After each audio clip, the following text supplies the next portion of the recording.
Radio Okitalk, Radio Okitalk, von Mensch zu Mensch.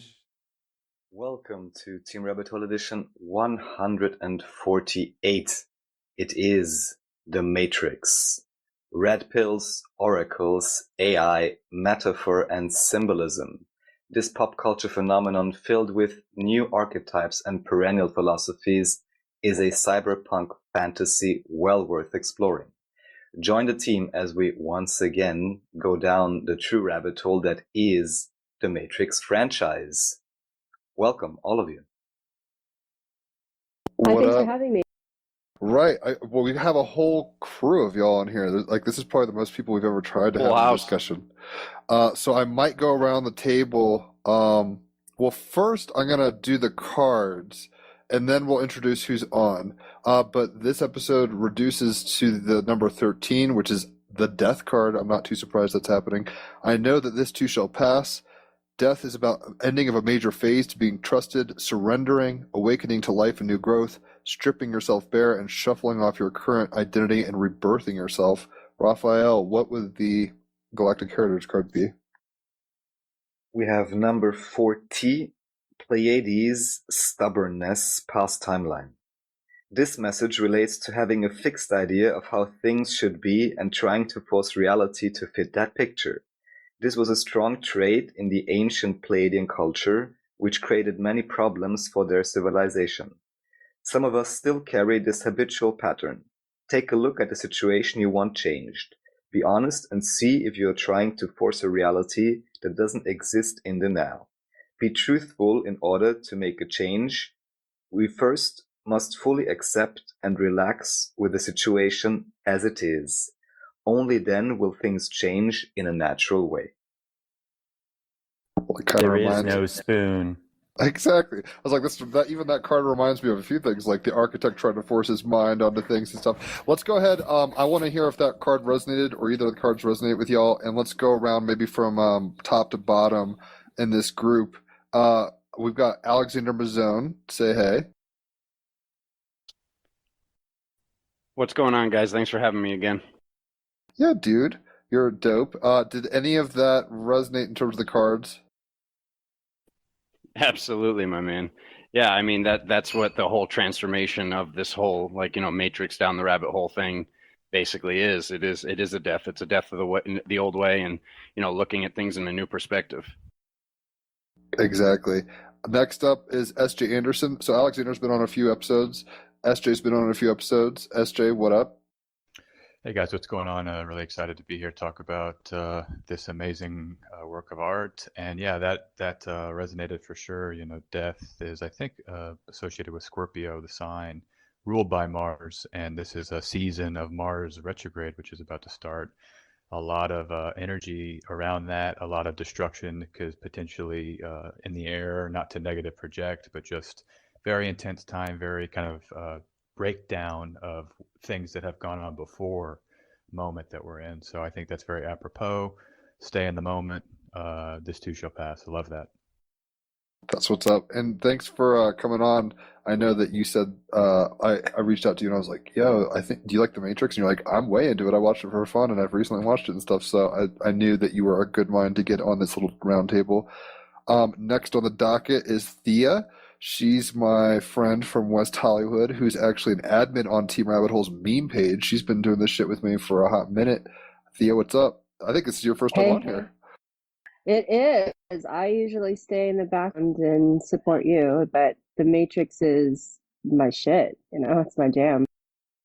I knew as soon as between this and Star Wars, I knew I had to get you on. So I still want to have an episode, and we'll have to schedule it of just kind of going into your history and life and any kind of rabbit holes you want to go down. But as soon as Raphael had mentioned he had recently watched this film series, I knew you were one of the people I'd have to hit up because it's, I think, one of the tomes that kind of directs your ontological perspective pretty heavily. So welcome aboard. And last but not least, Thomas Sokowitz. He's also been on here a bunch. Thomas, what up? Yo. Thanks so much for having me on again. Super stoked, and definitely very fun topic to get into. And yeah, of course, those cards resonated a lot. I think I commented in there, there is no spoon. And yeah, that's, I mean, between that Palladian card kind of just showing that idea of like that the matrix is essentially that mode of reality that is bendable and then we have to see past, and then the death card for sure, just that entrance into the void or the assemblage point that we can dive down to start going through the death process to awaken ourselves out of the matrix. Yeah, the red pill scene that we heard as the intro, I think, I mean, even just hearing it, there's a lot to it. Morpheus kind of joking about, taxes and religion and stuff, all these systems of control, and not that they're ultimately bad, but these are things we submit to that might take away some of our authenticity at a level, and that is what that Palladian card was kind of talking about, being stubborn with a perspective. Can have its benefits, but can also have its downsides. Part of the snake shedding its skin is that death card. So it's like, the Ouroboros is always going, but like, are you going well with the flow or not? So I'm kind of curious how you guys, I mean, when the Matrix movie dropped, I was in 8th grade or so, and I was watching it with my girlfriend, like laying on my stomach or whatever. It was like one of these, and with my friends in the room. So it was one of these weird things where I didn't see it in theater. I was watching it with a crew of friends, and I knew half watching it, half like hanging out with my girlfriend, that it was dope. So, I mean, I turned on to it and kept watching it after that. And obviously the other movies dropped. The Animatrix is dope as fuck, which we'll talk about probably. But I'm curious as to what your recollections of turning on to this kind of trilogy / epic were. And whoever wants to start first can talk. Or should I govern the kitty cats? We'll go back with the other way. Thomas, how did you turn on the Matrix? What's funny is I can't really even 100% recall exactly the moment that the movie came in, probably because I've just seen it so many times at this point. But I remember I can triangulate somewhat of the beginning of getting into it. My mom actually was a participant in the program that the brothers that made that film, they went through a specific kind of program that's like a transformation in consciousness. It's actually something it's like fairly popular. I'm blanking on the name of it right now. Maybe somebody else knows. Transcendental meditation. No, it involves that, but it's like a whole like weekend thing that you go to, and then they basically like decode your consciousness. Like it's like a seminar or something, and it has one name right now, and it actually started back in like the 70s or something under a different name, and then they changed it when it made a transformation, but. Maybe I'll even have to look it up at some point while somebody else is talking so I can reference it. But so my mom went through that program, and she told me, these famous guys, that made this movie, The Matrix. And then I checked it out, and it was just a massive, all sorts of lights went off. Of course, by that time I was already into a lot of the types of concepts and material that they were talking about, but it was just mind-blowing to me how many of the different concepts they all fit into one movie, That's what's up. Thea, how did you turn on to The Matrix and the trilogy, Animatrix, whatever? But I mean, I obviously started with the first film. I was there in 1999 at the theater, absorbing it all. I was working for a Lutheran church as a youth pastor, and I immediately, the moment I could get the licensing, I screened it for anyone who would watch it. So I indoctrinated my whole group of kids in this idea, but it was mostly filtered through the eyes of Neo being an archetype of Jesus in this kind of idea. And since then, I can do any archetype. It's just another analogy for rebirth, as the death card. And Lana and Larry have actually said that the Matrix is really about transitioning from male to female. So it's actually a transgender movie. Which is interesting that you point that out because SJ sent me an article, the Wachowski brothers who did this film, which actually was a screenplay, I think, by another woman who sued and got a bunch of money, and it vaguely stinks, not in a bad way, it smells like this comic book called The Invisibles by Grant Morrison, which kind of preceded Nice. this. But SJ, how did you turn on to The Matrix? It's a strange question because I have no recollection of the first time I saw the film, which is very strange because I always remember when I've been in theaters and saw the film, seen movies.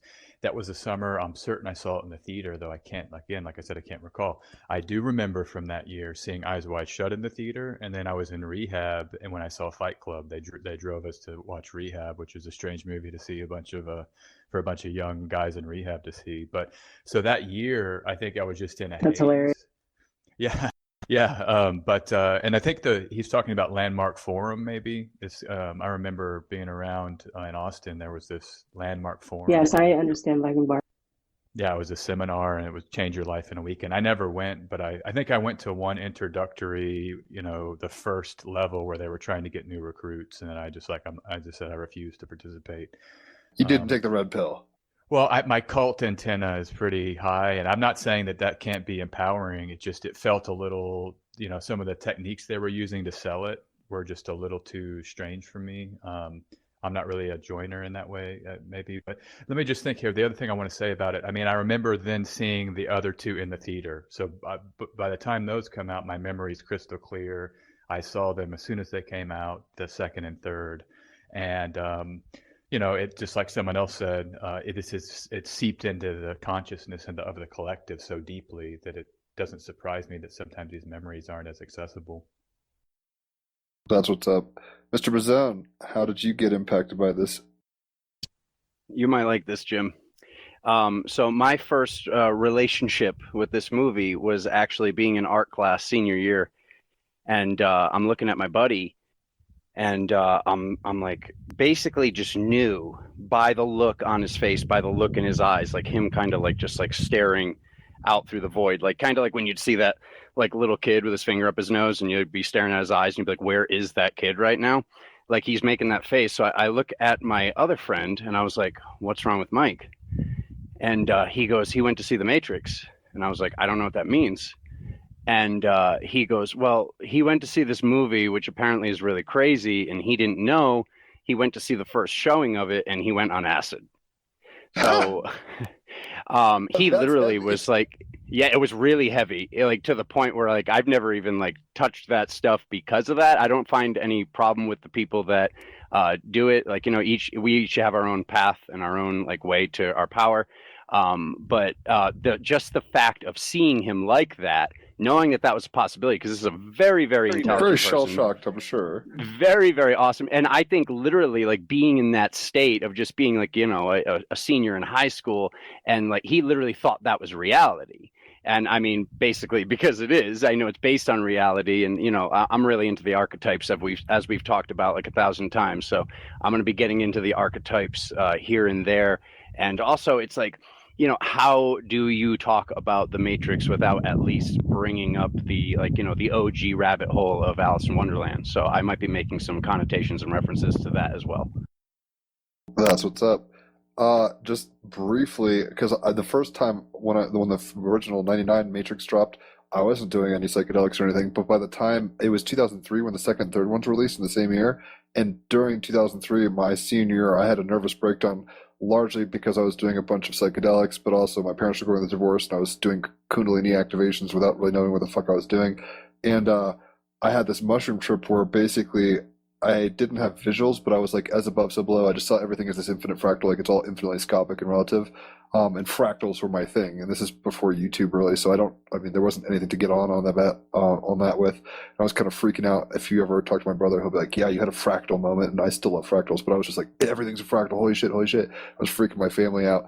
And then, of course, the beginning of the second Matrix movie is like deeper than this, the binary coding of the green is like this fractal yellow kind of energy chi stuff. And I was like, oh my fucking God, no way. Like it was so not as bad as doing the first one on acid, but similar in the sense that I've seen these things in a weird headspace, just generally speaking.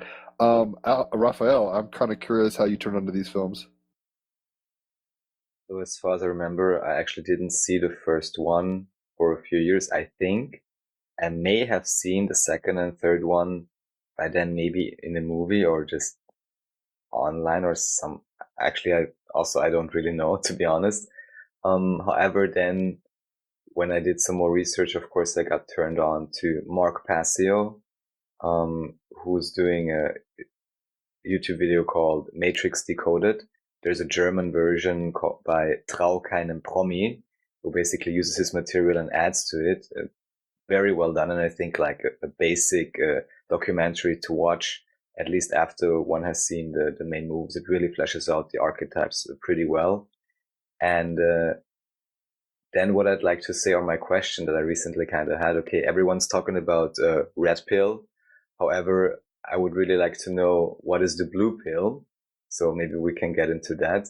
Rudolf Steiner also talks about it in terms of the red and the blue pillar, apparently in anthroposophy, I guess it's called in English. And here it refers to the blue more being a veil of illusion, and the red, I don't know, getting more to the core or the truth, which is kind of interesting. So the red-blue reference may actually stem from that. And aside from that, what I remember in terms of Matrix, when I had my quote-unquote awakening experience synchronistically, and I was with a bunch of friends, due to lack of superior vocabulary or whatever, all I could tell them was like, guys, it's the Matrix. So yeah, so much for that. And it really did take the world by storm. I mean, everything from the graphics, you know, the surrounding bullet dodging kind of cliche. I've heard rap songs be like, you know, be able to dodge bullets like the Matrix or Take Six. Like, it seeped in on so many levels. I'm sure SNL made a bunch of sketches, that kind of stuff. It became a thing to itself. I kind of equated it because my stepdad, I was saying we were going to have this episode today. He's never seen it. And I was like, it's like the Wizard of Oz or something, right? It's like something that changes cinema. It changes culture. It changes perspectives and the maybe the philosophical jargon going around in circles at the water cooler, so to speak. So I don't think we need to necessarily, at first I was going to just read synopses of each movie. I don't really need to walk the movie. If you guys have seen it, whoever's listening, you know where we're going to be talking about. And if you haven't seen it, probably stop listening now. Go watch this trilogy and the Animatrix, which is a compendium, which is beautifully done also. And then maybe check this episode out. But we won't have to go, you know, scene by scene kind of plot stuff. I'm not actually sure how to crack this cookie because I think everybody's got maybe Can I go? different... Yes, Thea, go for it. Can we just discuss out of all, let's go with the first movie, but overall, let's go with like, what's the aha moment? Like, what's the first time in the first movie where you went, oh my God? What's that defining scene that you go, wow, this could be real. This could be my reality. I'm going to go. Oh, yeah, you go. Sure. No, you go, Jim, because I think we're all just scratching our heads trying to think. Oh, yeah. If you've got the gun loaded, shoot. Sure. I'm lucky enough to live by the Wiltern in LA. I'm in the heart of Hollywood. I'm grateful to work in Hollywood and appreciate bullet time cameras. It's incredible to watch when it's all set up and watch people do their martial arts. It's ballet. It's gorgeous ballet.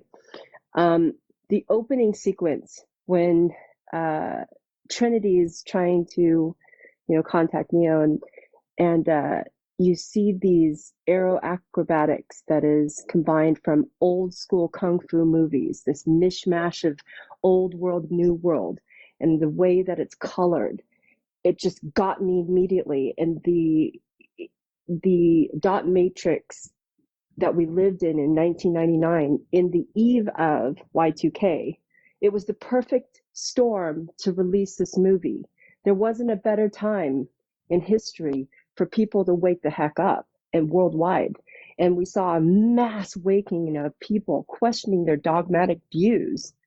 And it was just, it was a catalyst, this movie. Which kind of gets into the chicken and egg. I think in a weird way, Hollywood is magic, and movie making and all this stuff is storytelling. Like, yes, Lord of the Rings and all this stuff is like can't be touched in terms of Tolkien and C.S. Lewis and any number of authors, Victor Hugo. People used to construct realities, construct matrices of imagination for us to dwell in those places. But like you're saying, the cinematography was cutting edge to the degree no one was using those effects. It was like state of the art at the time, that whole like kind of panning around people in slow-mo. And ironically, that room that Trinity's kind of kicking all the cops' asses in, where she's got to go run for it and stuff. That's the room. That's 303. That's the room where Neo has to break into at the end when he gets all shut up. Just a little sync there. I love that you noted that.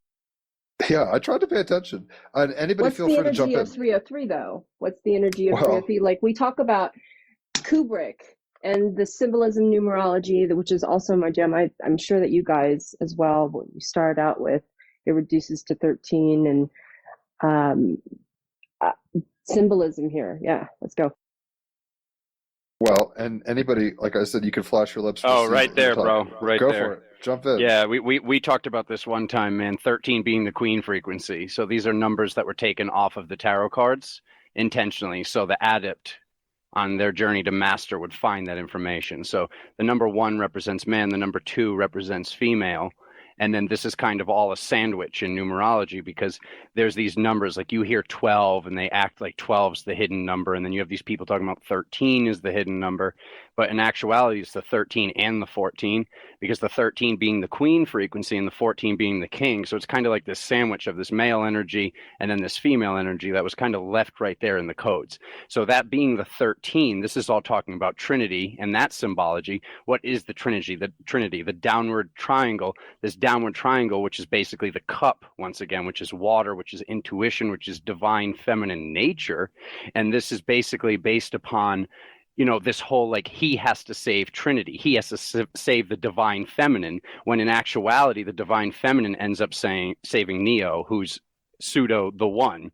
These letters moved around, which are supposed to say the one. This Neo ends up getting saved by the goddess, by the feminine archetype. Several times. That's all like exactly, several times. So it's like he's supposed to save her, this whole like white knight thing. And once again, to relate that to Alice in Wonderland for a second, that's something that Walt Disney took out from the original book. Like, there was basically this white knight, and he didn't want to leave that in there, which I think is cool, but not at the same time. I have my whole things with him. We're not talking about that today. But basically this whole, like, the white knight was the one who gave Alice the information on, like, when she was most lost, like, which is like this whole theme of the white knight that saves people. So basically it goes from this girl in this olden day, an olden time, an olden way of thinking of the girl needing to be saved by the guy, and now it goes to the guy needing to be saved by the girl, because that's what this whole awakening process is about, is us basically, all together being like, no, we're going to protect the divine feminine, and there's not going to be another witch trial, and that's that. Well, even in that scene, the opening scene, where it's already putting kind of patriarchal stereotypes on its head, because you have the FBI or whatever the agents are representing, kind of Men in Black, with the cops, and these guys being like, don't give me this jurisdiction, like emphasizing. They call her a little girl. Yeah, they're like, exactly. They're like, yo, your guys are already dead. Not normally are you getting a feminine role kicking so much ass, and it's got this whole noir kind of S&M vibe to it just straight off the bat. So people knew that they were going into something new just within the first few minutes, I think. And I could just think about the 303. I mean, if you shove out that 0, it's 33. That's the number of vertebrae in your spine. That's the Masonic secret number. Yeah. I mean, there's a whole lot of stuff here. And it's funny because I think it's many people save each other in multiple ways. Like Morpheus, which we can get into in a minute, is like the one who obviously turns, Neo's been searching, and Neo is also like not only the one anagram thing, but like neocortex, like part of your mind, right? That is searching in a very masculine, penetrative kind of swords way, so to speak, in a tarot sense. And he's looking, if you ask and you shall receive kind of thing. So he's looking for this guy, and ironically, they've been looking for him for very different reasons, because they think he's the one ultimately, or has a certain algorithm to fit this profile. And I want to know what makes him the one. That's for later on, but I want to know what made him the one.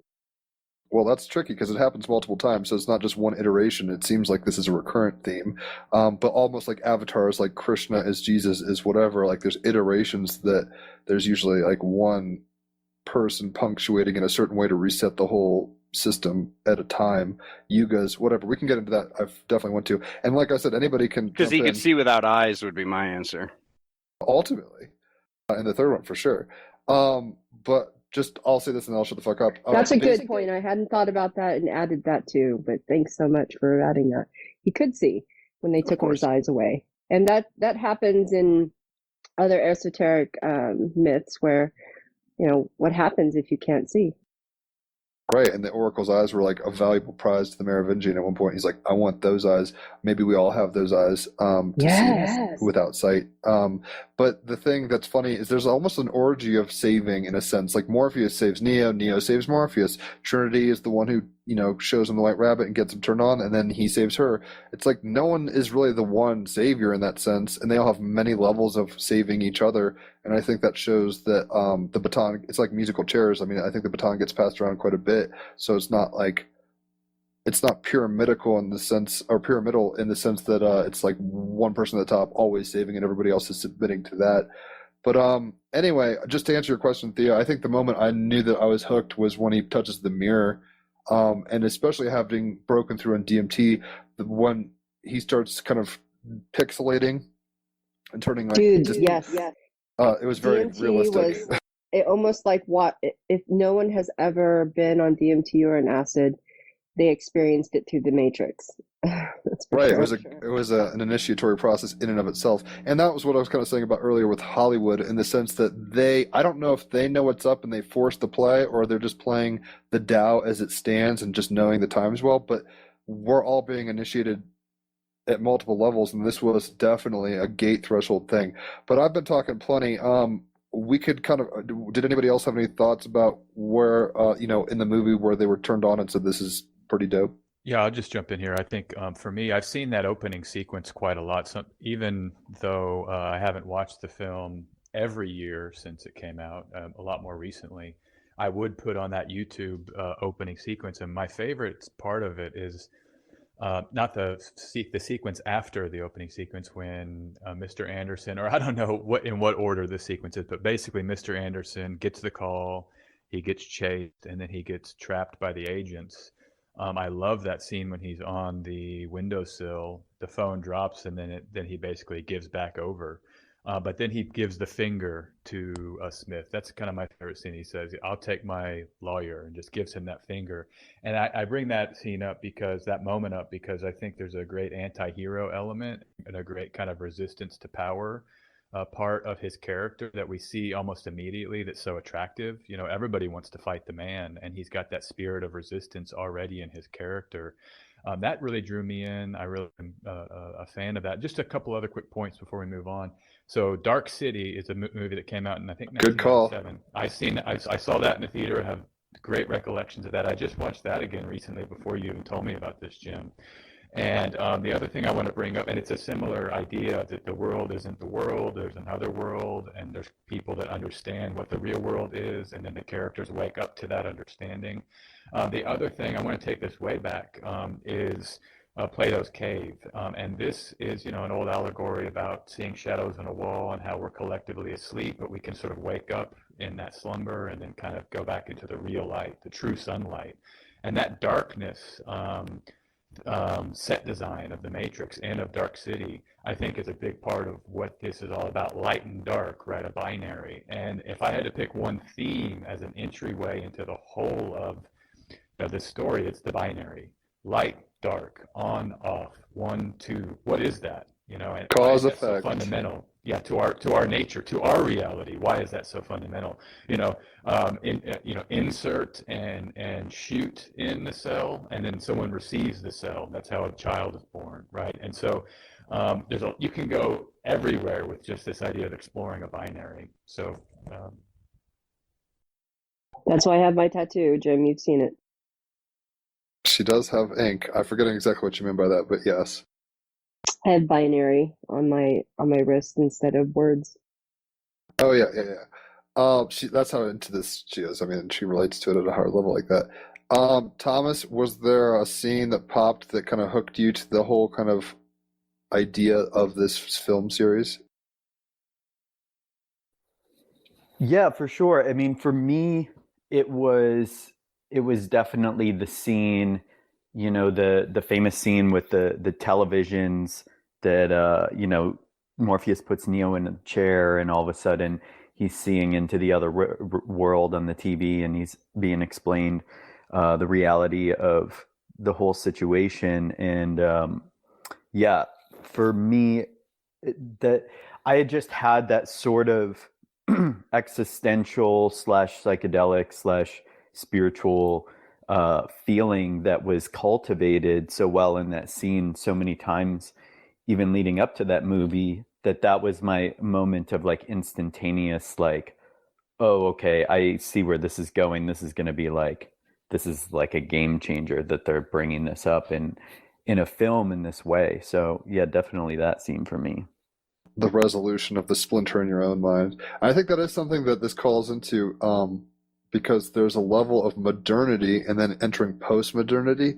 And this film series, though, I think SJ sent me a link, and I said it to Raphael, talking about the author, I'm forgetting his name right now, Baudrillard, or something like that. The guy, Baudrillard. Yeah, Baudrillard. There you go. The Simulation and Simulacrum book that Neo is stashing his $2,000 from the guy who's talking about mescaline and being in a dream and follow the white rabbit, the whole scene.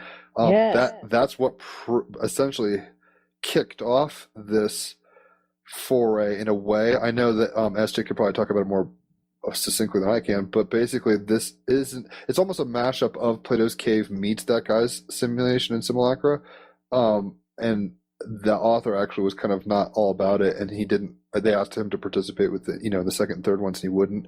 But I think in that little vignette thing that you showed me, that this was like required reading for all the people on set. So Keanu Reeves had to read this book or whatever the fuck.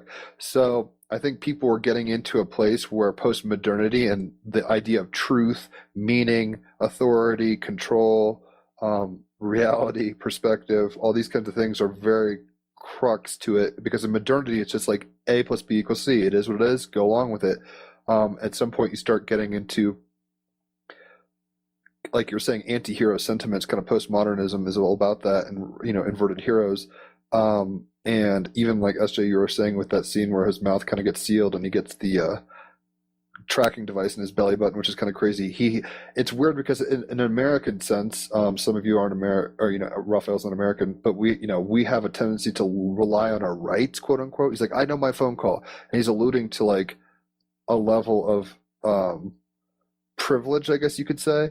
And it's just crazy how like the Smith is like, fuck you, like you can't even get around this. So right away you're kind of put into kind of paradoxes of like submission versus authority versus who's in control, which is a major theme obviously in the second and third ones ultimately. So anybody else have any scenes that really popped out and inspired them, and then we can kind of keep going? Can I comment about Thomas's scene where he sits and watches the desert of the real? The desert of the real, yeah. I see it as an allegory to, Hollywood pumps out a false image of what reality is.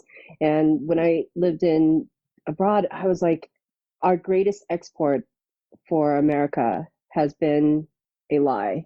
And so it's fantasy. We sell fantasy. Total fantasy. We sell fantasy. I often say, I create escapism for the masses. Well, it's really weird, and SJ might be able to speak more succinctly on it. I'm not sure, because you're the one who turned me on to that, and I sent it to Raphael. I don't know if you saw it, but this is getting into Jean Baudrillard, or whatever his name, I'm going to butcher it, Jean. His whole thing was that the map isn't the territory, but basically we've created approximations of things that are so real. So in the sense, like, I don't know, when you watch an advertisement for soda, and it's like, oh, if you drink Coca-Cola, all your friends will be smiling, and the pretty girl will wink at you, and all this kind of shit. We think that that's the actual experience that will occur, so that becomes a model in our minds for what to anticipate, whereas that's not really how reality works. And then we start expecting that in reality, which replaces the real reality. I know I'm butchering this idea altogether. So SJ, do you know what I'm kind of getting at here? Yeah, I mean, I could just share a little bit about my experiences with Baudrillard before The Matrix, because in high school, we were reading Baudrillard in high school debate. That's one thing I participated in, but it was all about the Gulf War. He has this famous book called The Gulf So the War Gulf War Never- didn't happen, or He something? said the Gulf War didn't happen. Yeah, the Gulf War never happened. I don't know the exact title, but it's something like that. And the idea was that it was just mediated right through the media, and it was created as a media event and then produced in the media. And it actually fits with the idea of Wag the Dog, that Wag movie the that came out, yeah, about 3 years before or 2 years before. This late '90s pockets of movies are like some of the best, and they did set up, it seems like, the kind of the intellectual structure for this cycle, this 20-year cycle. We're entering into a new cycle, by the way, in terms of the astrology, because Jupiter and Saturn conjoined in May 2000 in Taurus, shortly after this picture came out. And those 20-year cycles can be very, very powerful. So I'm glad we're talking about this now. But I just want to say, yeah, I mean, this idea is that things are mediated, right? And what is real? It's what we see, what we think, what we believe. And the thing about the Matrix is so powerful that you can set aside mainstream media, and that question still stands about what's in your imagination and your thoughts and the words you entertain. Right. This is still the same question. What is real? So Has anyone seen the movie Branded? No. Yes. Also 1999, I believe, or where a production company basically creates a reality, just like you were talking about, and it's ruled by a overlord that no one knows about. But I'm glad that somebody else understands what Branded is. Go ahead, sorry.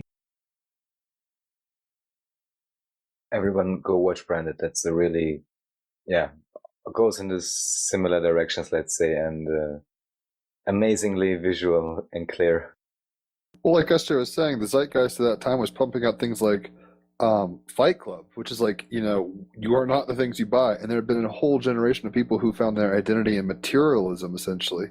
And we're starting to get not that things are bad necessarily, but there's a price to be paid when your entire ego structure is invested in like catalog life or whatever, Abercrombie and Fitch jeans and Nike shoes or whatever the fuck.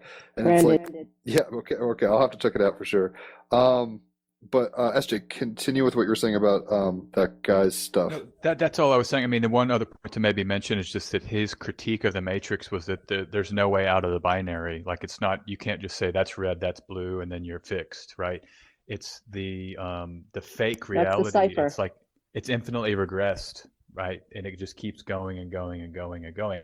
I think actually the second and third films in the series actually really show that, because Neo wakes up in the Matrix, and then Smith comes into the so-called real world, and there's a blending of the two worlds ultimately, and it becomes very strange. Those movies have been criticized for like, what the hell, this is confusing, I don't understand. And I think that's maybe what they were trying to do, was like break down the binary through the narrative and the plot structure.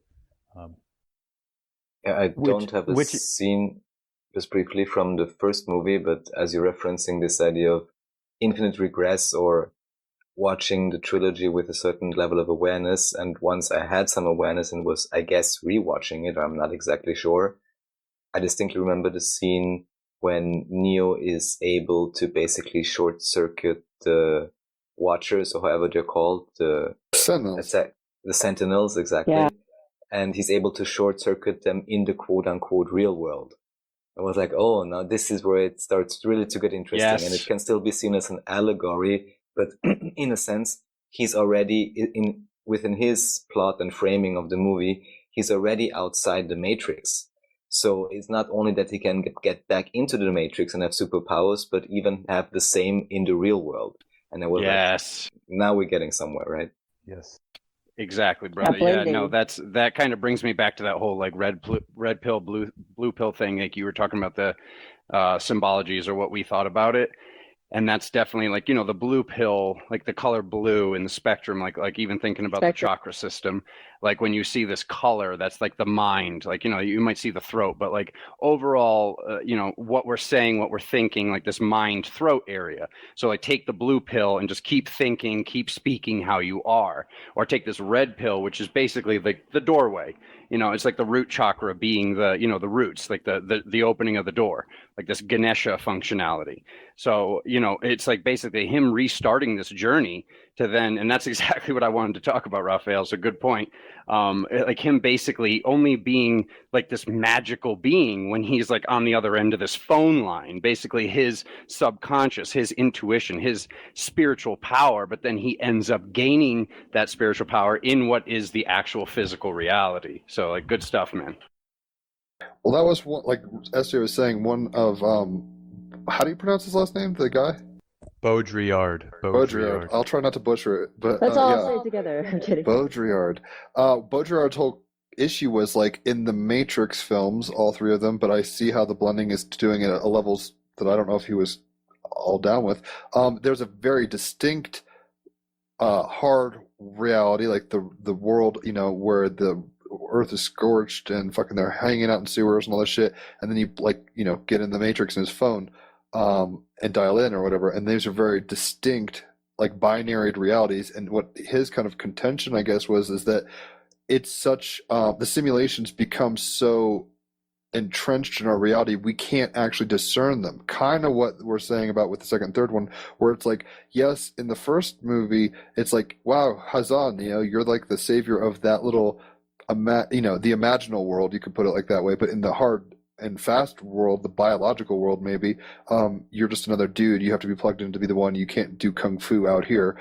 And the funny thing is, it's kind of like a fourth wall breakage, where it's like it starts punctuating further past that original binary, and you start having implied infinite regression, kind of like what we're saying, where it's like, where are the limits to this? And that's kind of what I think the whole issue with Seraph being, when he's reading Seraph's code and it's not the same.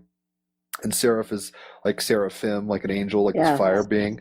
It's just of another nature. But these are getting into, you're still within a reality at some level, even if it's a reality that's greater than the one you're in. If this is making any sense, what I'm saying. So we're proposed like, oh, you're born in a prison, you never taste it, you can't tell, you're trapped, black iron prison kind of shit.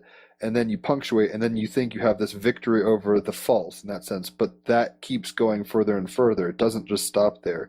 So that's why when Neo is kind of controlling the Sentinels, he is surprised. And when Smith is kind of incarnated in somebody else, there's this kind of the line between even what we would call technologically possible versus biologically possible gets blurred, because ultimately, as I think all of us here would concur, it's all energy. And then we create the dualities at levels that we can comprehend at any given time.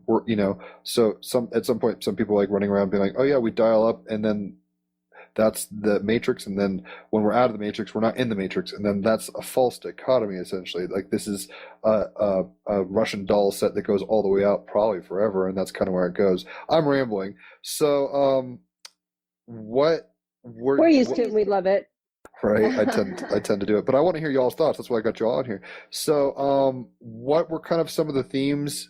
I mean, maybe we can just touch on different things. What we're talking about right now, we might as well stick in this domain, and we can leave it later. Like, what is true and real versus quote what's artificial and simulated?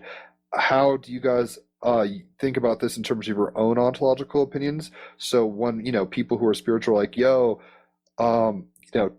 the government sucks and voting is ridiculous, but your chakras are awesome, or something like that. Like, is that a false dichotomy? Is that somebody playing with a matrix in the wrong way? Or do you think that these levels of kind of real versus fake are like that? Because I think we're all pretty spiritual here in that sense. So we see an inherent duality in this situation.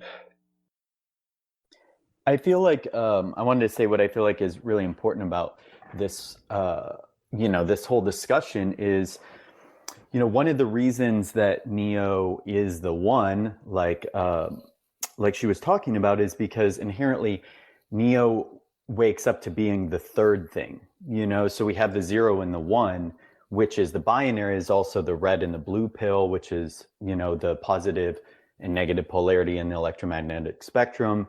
And then Neo inherently is like waking up to the fact that he is essentially real, right? Which that's the like interesting thing in this whole discussion is Mercury, which is, you know, the child, the one that the master Yes, yes. of the Hermetic arts and things like that. It's the merger of the mother and father. You know, it's that thing that is birthed in between their union, which is like what this is really trying to point at is that both inherently the real quote unquote world and the artificial world both kind of have a certain level of, I guess, falsehood to them in a way that can only truly be controlled or transcended by the third thing. And that's what Neo like wakes himself up to. And that's like kind of like the process that we all go through is like taking this artificial programming in our consciousness and like dissolving it, transmuting the trauma and the conditioning that comes from awakening within this matrix, which is a womb. And as we digest that, we inherently gain back more and more power until we become that thing that can kind of play with both, you know, like the child. It's like the child playing with the marbles, which are the spheres and the planets and things of that Ultimate nature. fluidity. Excellent.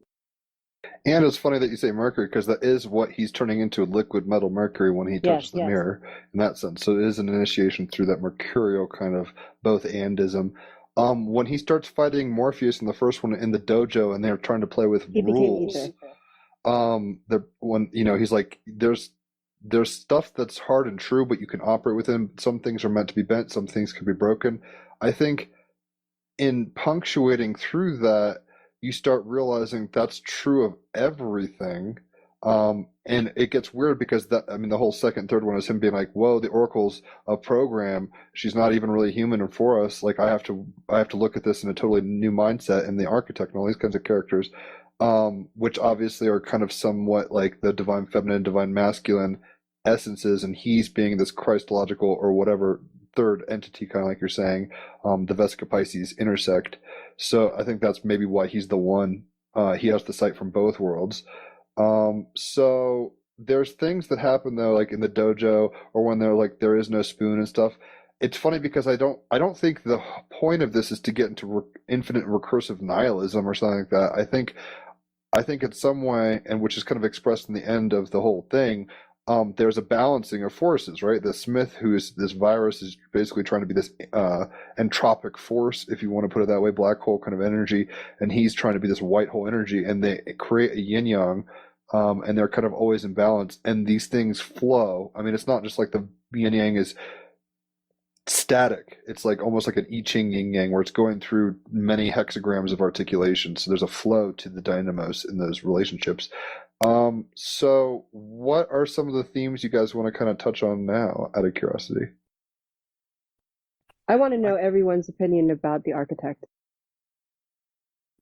Well, Will Ferrell did a good job of mocking it. He's like, you know, I remember it was using kind of Latin terms like quid pro quo and stuff, and I don't think a whole lot of people were hip on that shit at that point. Not that everybody is now, but I think it kind of off-put a lot of people, and things like that. Not only does it has a really strong like kind of Freudian resonation to it, where it's like white male paternal energy, and kind of structuring like, oh, British empires or Rome or whatever, we're gonna, you know, American empire building, architecting, dare I say. And even like William Blake has an image of God, the bearded man with like a triangle coming down from the sky or something. It's very much like that. And my opinion of him is that he was limited. Well, it's funny, it was like all powerful. It's kind of like the Merovingian, whose wife's name is Persephone. So I don't know if it means he's Hades or if she's just the one that leads him out. But he's king of a level of reality in a way, but he's bound by his perceptions of it. So he's not able to see past that binary, the architect specifically, or the Merovingian. He sees cause and effect. So when people improvise, quote unquote, I mean, that's what kind of turns on Monica Bellucci in the second one or the third one, when they start like pulling guns out at the Hell Club or whatever, and they're just like, yo, like I got a gun to your face, like release Neo. That level of spontaneity and improvisation isn't in the formula. So I think And it's funny because I made a post the other day quoting Smith, I guess, but Smith and the archetype are talking about like perfect systems and the idea of perfection and looking at things in a math linear way, masculine kind of swords card way only, emperor card way, and that has value, but it has limits, right? And that's what the whole point of uh, the oracle is. Like he's there to balance equations, she's there to unbalance them. And between the two, there's a dynamos, and the dynamos is this Ouroboros loop that spirals on forever and ever. Amen. So that's kind of my thoughts. Anybody can jump in on what their thoughts on the architect are. So, there's so many layers with everything in this movie, and we could like stack them on top of each other. But I feel like fundamentally what we have with the architect is the idea of the archons, which are related to plasma arcs, like plasma arcs and angles, the angles of the movement of all the planets, which are related to the nervous system in our body. And so we have these arcs of energy that are always present, and they're kind of the pattern that are dictating the flow of energy all the time. But inherently, those arcs are limited to the 12, right? The 12 zodiac signs, this like more masculine kind of patriarchal pattern. And then they show Neo getting to the 13th, which is essentially the one, which is 0, which is that thing that can then kind of like transcend the very nature of the pattern, which is, even one's astrology chart or human design chart or any of these archetypes. Essentially, he's like just the stagnant pattern of the archetypes that continually over and over again, the birth process, the life process is flowing through, but it always, like, each time we transcend its nature, it changes just a little bit, but it can never fully contain the 13 or the 14 if you were talking about the king like our other brother was there. Yeah, I can jump in. This is really interesting, guys. And gals, thanks for sharing this.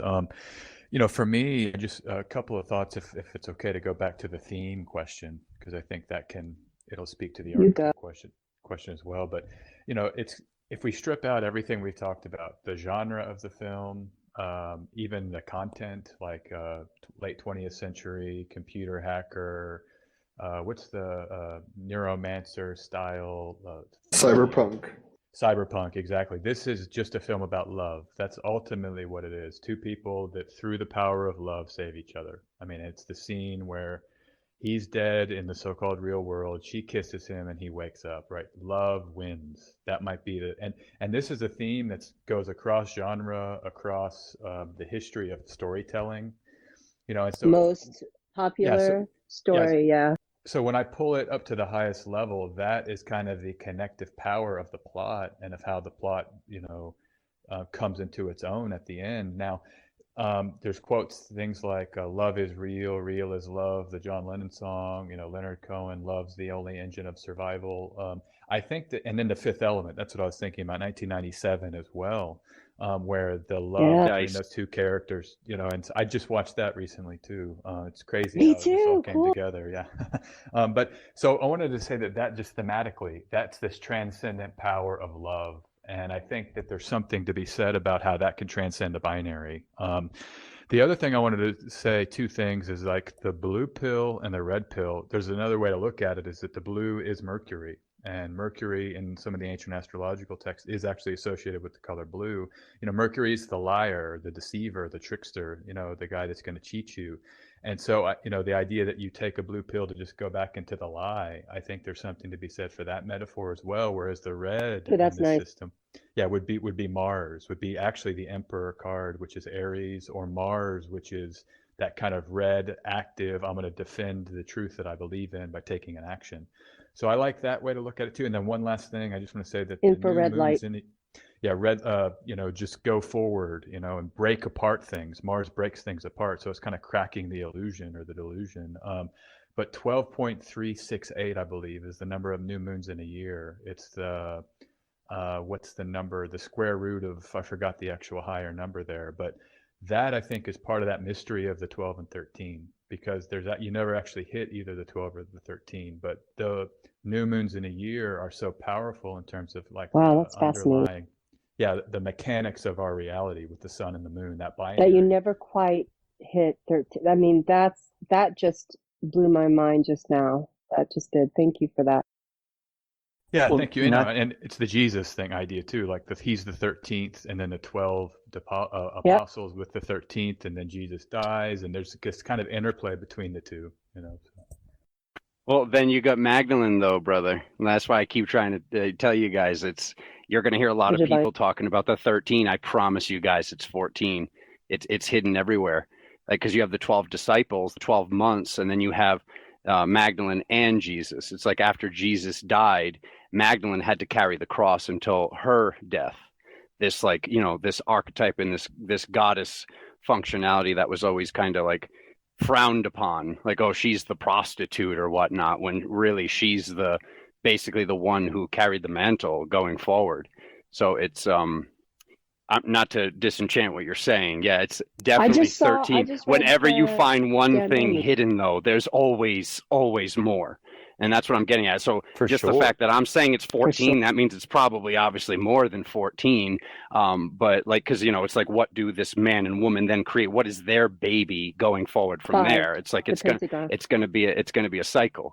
So and you know, that is even actually shown in the tarot as well. Like when you get to the number 6 being the lover's card, you get to the number 15 and it's the devil card.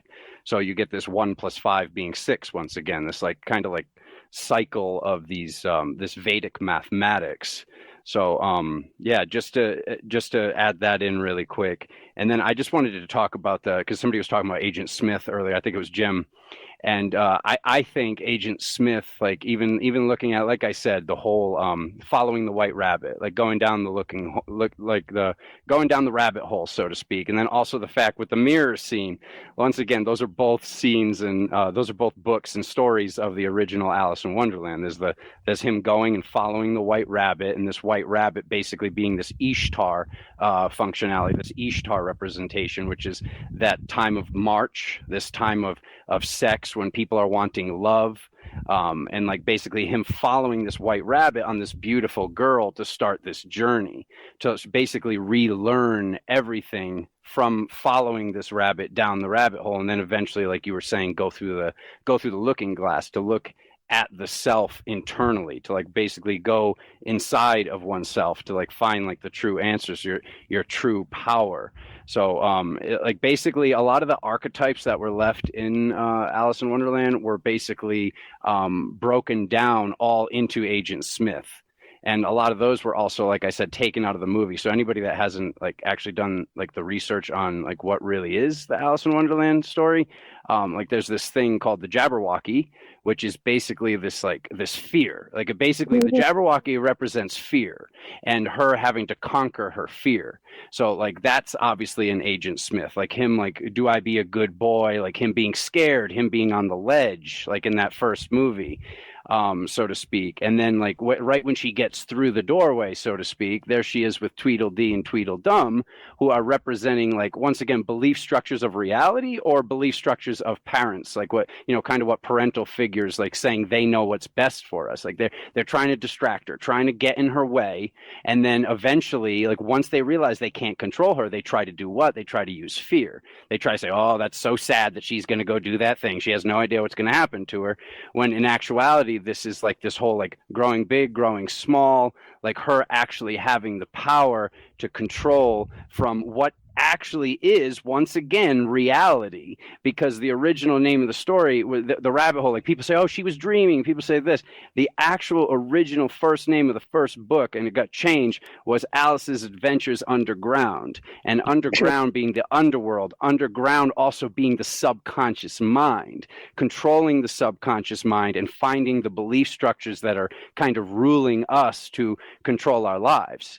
Because this is all, like, once again, there's these two rabbits. There's the rabbit with the broken clock saying, what does he say? I'm late for a very important date. And we use the word date to say, oh, I'm going on a date with this new girl or new guy, whatever it is. And with this word date, he's late for an important date, but his clock is broken. Every time you look at the clock, it says, I think, 12:25. So it's kind of like comical that he's saying I'm late for an important date, him basically representing sex, and the rabbit, archetype, like I said, representing sex. And this was left over and over again, whether it was in the movie or in the book, like because of, like I was saying, that time of the month of March. This month of March and what it represents, and that time of year, things being in bloom. And I mean, everybody knows, like, that's that time when, all of a sudden, like, if they weren't dating for the whole winter, they're just like, all of a sudden, there's like, that's it. I need to meet somebody right now. It's like this spring kind of fever, like energetic thing that controls like our subconscious mind and what distracts us. And this whole like, purity, like these, like the white rose, oh, can't have the white rose. We had to have the red rose. The roses needed to be painted red, so to speak. And this this mother figure, once again, trying to control, because everything was like kind of backwards back then, but this mother figure trying to control and like showing the king as the inner child, almost like the king is like so like useless and like has like no power, but he's wearing the crown, when it's basically representing the inner child. And that's what a lot of what she's going through and realizing is this whole, like, my inner child, like, what do I want to do? What is sex? Like, this whole lust and sex thing, and then basically hacking through all of that to know that none of that is real, and that's not where the real power is hidden. Well said. I feel like what's really interesting to touch on some of that stuff is, like you said, with the Ishtar reference, which is also Inanna or Erishkigal, and there's in those movies, Trinity would actually be Inanna, and she actually would be making the descent into the Matrix to pull back her lover, which is of course Neo. So the rabbit hole goes two ways, right? Because in that allegory, Inanna has to strip all of her royal clothing and follow this pathway down into the underworld, which, of course, is a subconscious.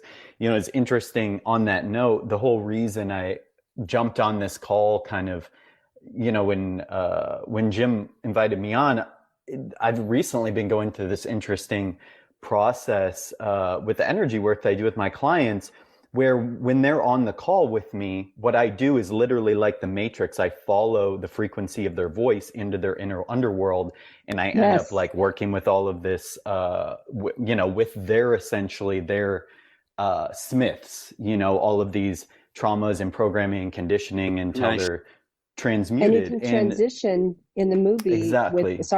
Yes, I hear you. Good. Awesome. Keep going, Thomas. No, that's great. That's great.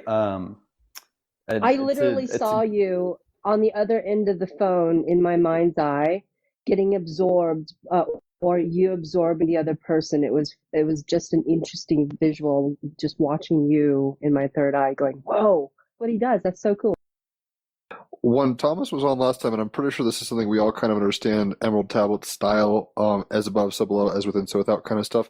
But I think what we're seeing, first of all, people have to realize that rooting for Neo is kind of like the obvious move, but it's like, we are Agent Smith, we are Neo, we are Morpheus, they're all extensions of us.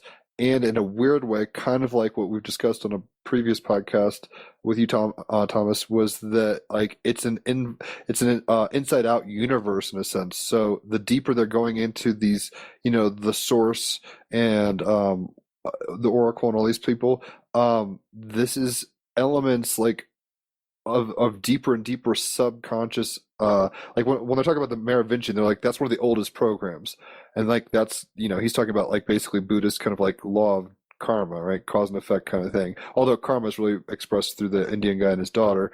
But he's like, binary thinking, yes, this is one of the oldest ways. I'm sure there's a part of our brain that is one of the older parts of our brain that is allowing us to even see things in binary, whether it's left and right hemispherics in a non-corpus callosum situation or whatever.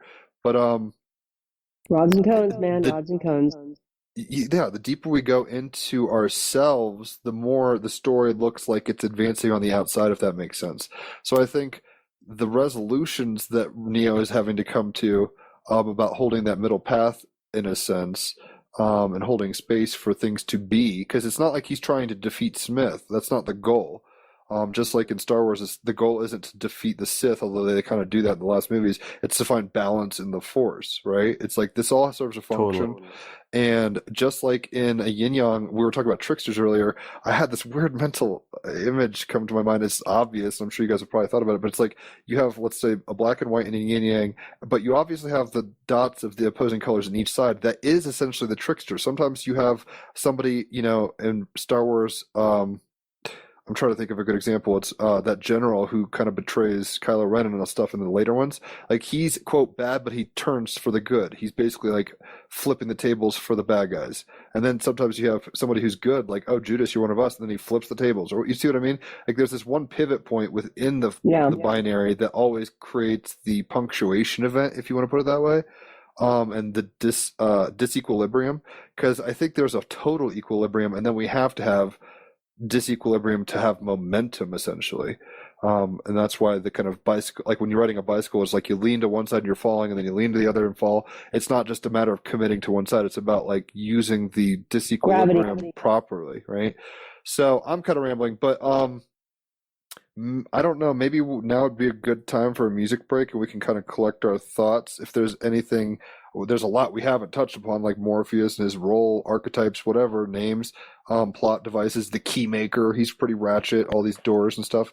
I just want to drop one last mental thing for people to think about before the break. So you were talking about the 14. Like if we look at the Matrix itself as this kind of 13th dimensional construct where, let's say, Neo becomes this 13, so he's in this place where he can manipulate it.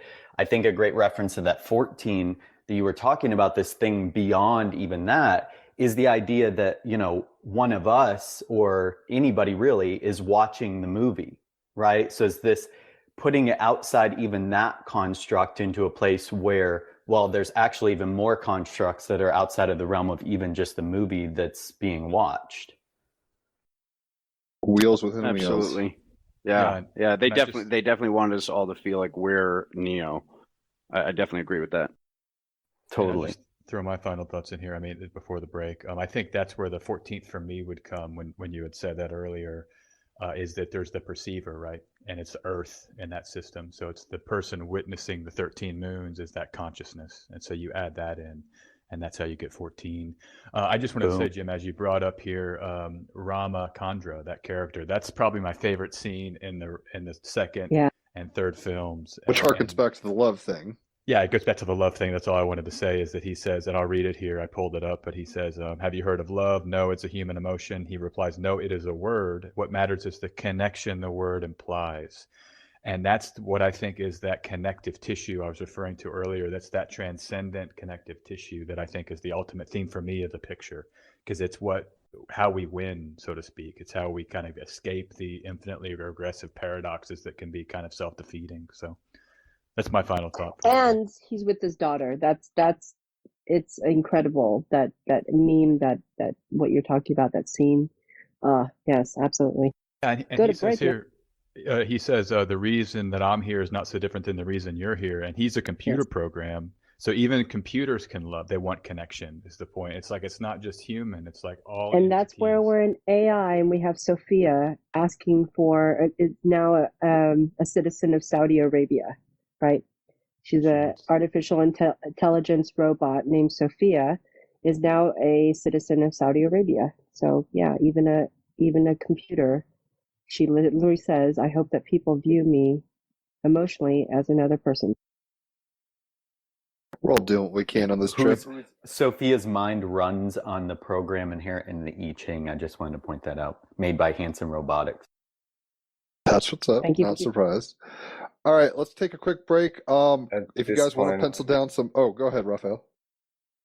Yes, pencil down what you wish. Take a break. We're going to meet the Oracle briefly. I would just like to point out, because one of the few things I have to mention, Sophia, as well, as far as I understand, even though her name implies wisdom, is weak AI. So, how should I say? We aren't there yet. Yeah, and so I would just say that at this point, anything she would communicate for me, if anything, would just speak of the mind and psychology of her creators, but not of an actual connection to especially a higher density, positively polarized artificial intelligence, which is Totally. what I would like to see, where I think, honestly, we just got to start building some, huge crystal structures or something. We're going to make this work. All right. So I got to talk about that after the go. Me totally. too. We're going to do Pencil that. this down. Pencil it all down. And yeah, we'll be back in This is 5. great, guys. Enjoy. We are back for edition 148 of Team Rabbit Hole, the Matrix episode. Well, everybody wants to know what's in the cookies that the Oracle has baked. Probably not the same shit the Merovingian's making in his cake, because no one else seems to be getting off the same way. So without Growth. getting off the track, and I'd like to let I think Thea wanted to respond. Just briefly mention that's certainly one of the scenes. I think the first time I saw it, I was pretty confused. But again, Thanks for that. when you have an typical archetypal understanding, it makes perfect sense. Like every sentence makes perfect sense. And without getting into details, the thing I love the most at the very end, after kind of, in a sense, appearing like being a downer, she's like, "You're in control of your own life. Remember?" She's the perfect program, Strack Data. Oh man, she has open-ended questions. I mean, this is like data mining 101, right? Oh, perfectly scripted. And she follows his archetype that is created by his mind. Like you were saying, the archetype is, we meet him and looks like Freud. Well, who isn't going to tell us that in the movie, Neo's idea of what an archetype, the god-like figure, looks like him. And for him, the Oracle would look like her. And Morpheus always says, she is very old. They don't ever give a description of what the Oracle looks like to every single person. It's meant to be that way, that everybody meets their Oracle, and she looks or he looks differently. It's funny because she is the exact counterpart to the archetype. Sorry, I never thought of that, but just briefly, makes perfect sense that even within the matrix structure or whatever, or within the plot of the movie, data mining them. that she would look physically different too, right? Or like completely different. Yes, absolutely, based on our preconceived programming. Well, I think the character switch on multiple levels, I'm not sure if the actress died or not. For some reason, I feel like she did, and then they replaced her, kind of like, or it might have been like a Don Cheadle in She did. Iron Man thing. They got so there's a a functional necessity behind it, not just like a archetypal plot driver. But at the same time, I think what ends up happening is, she's in the second one as she is normally. The first and second one, the one we see and apprehend as the quote Oracle, and the third one she looks different because she's basically made a deal and she had to sacrifice some stuff, basically. And I guess at some level she sacrificed her image but I can also see what you guys mean in terms of people. It's almost like psychedelics, and it's like you're going to see what you need to see, or meditation or whatever. It's like it's not all going to be the same thing. Like the Cheshire Cat's going to manifest the way it needs to in your reality, the way it needs to, and maybe you'll be the only one to see it on those levels. But her archetype is necessarily the yoni to the phallus of the architect, in that, like you're saying, she's leaving things open-ended. She's encouraging him to follow his own thing instead of saying like, you have no choice, deal with it, here's binary hard lines. It's more like, and it's funny because in the third one, he's like, why didn't you tell me that you were, about the architect and all this shit and, all the kind of details? And she's like, you weren't ready. And, like you weren't at a place where I could divulge that level of myself to you. So I met you where you were at. Kind of like what Bashar talks about with alien contact. Kind of like, I think what God does, or in any number of levels, psychedelics, you see what you're able to grok at any one point in time. And it's not like right or wrong. You're just only able to apprehend that which you can even make sense of, in a sense. Hey, Jim, I always thought about the whole like architect and oracle thing as these two functionalities of God and who actually is God. And the oracle always like brought me to like the whole Alan Watts thing. Like when he's like the astronaut goes out into space and says that they met God, and when they said, "What about God?" all he replied was, "She is black." So, like this old white man with a beard that's been, kind of broadcasted as being God, like this architect, and then we have like this oracle, the one that actually knows, the one that's like The basically complete this like opposite. not mother figure, but like once again, like we were talking about the archetype of Mary Magdalene, and then having like Mary be the mother. This is almost like this Anna grandmother, like mother of Mary frequency functionality, which is all part of once again the Trinity having the two Marys with the Anna, basically equaling this pyramid, pyro, fire in the middle, like to have Brilliant. like closure, to have functionality. You need 3 points of interest, like this whole like mind, body, spirit thing. So it's once again like all these things are relevant to what's going on in the mind. It's all our perception, as you were saying earlier, and then once again this whole thing about the cookies right there. Like I said, Alice in Wonderland. That's what happens. She drinks the drink me bottle to become small, and then like the doorknob basically tricked her and says, "Oh, you forgot the key on the table," when the key was never there. And then he says, "Here, eat this cookie." What does she do? She grows super big. Her consciousness grows because she's where? Underground. She's in the underworld. She's in the subconscious mind. Something that just kind of hit me, because what we're kind of talking also about is Kabbalistic pillars. Ein Sof is this kind of beyond, like God without gender, almost like source. They're like, you're going to go to the source, and it's this light and this room, and it's beyond. And then I guess the severity pillar would be the architect, and the mercy pillar would be the oracle. Obviously, just keeping on with the tradition of masculine, feminine kind of essences there. And then the middle path, that's the Neo situation where he understands both.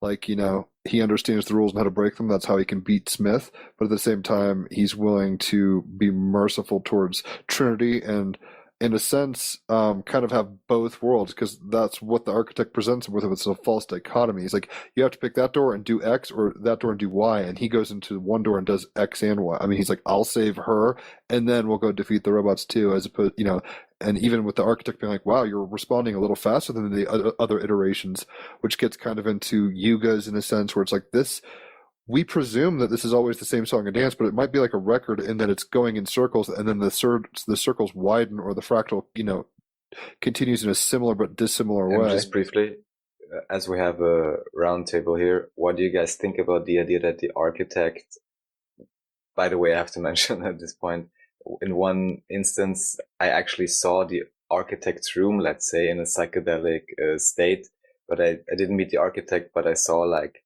a room full of these kind of screens. Really, really amazing. It was very, very funny.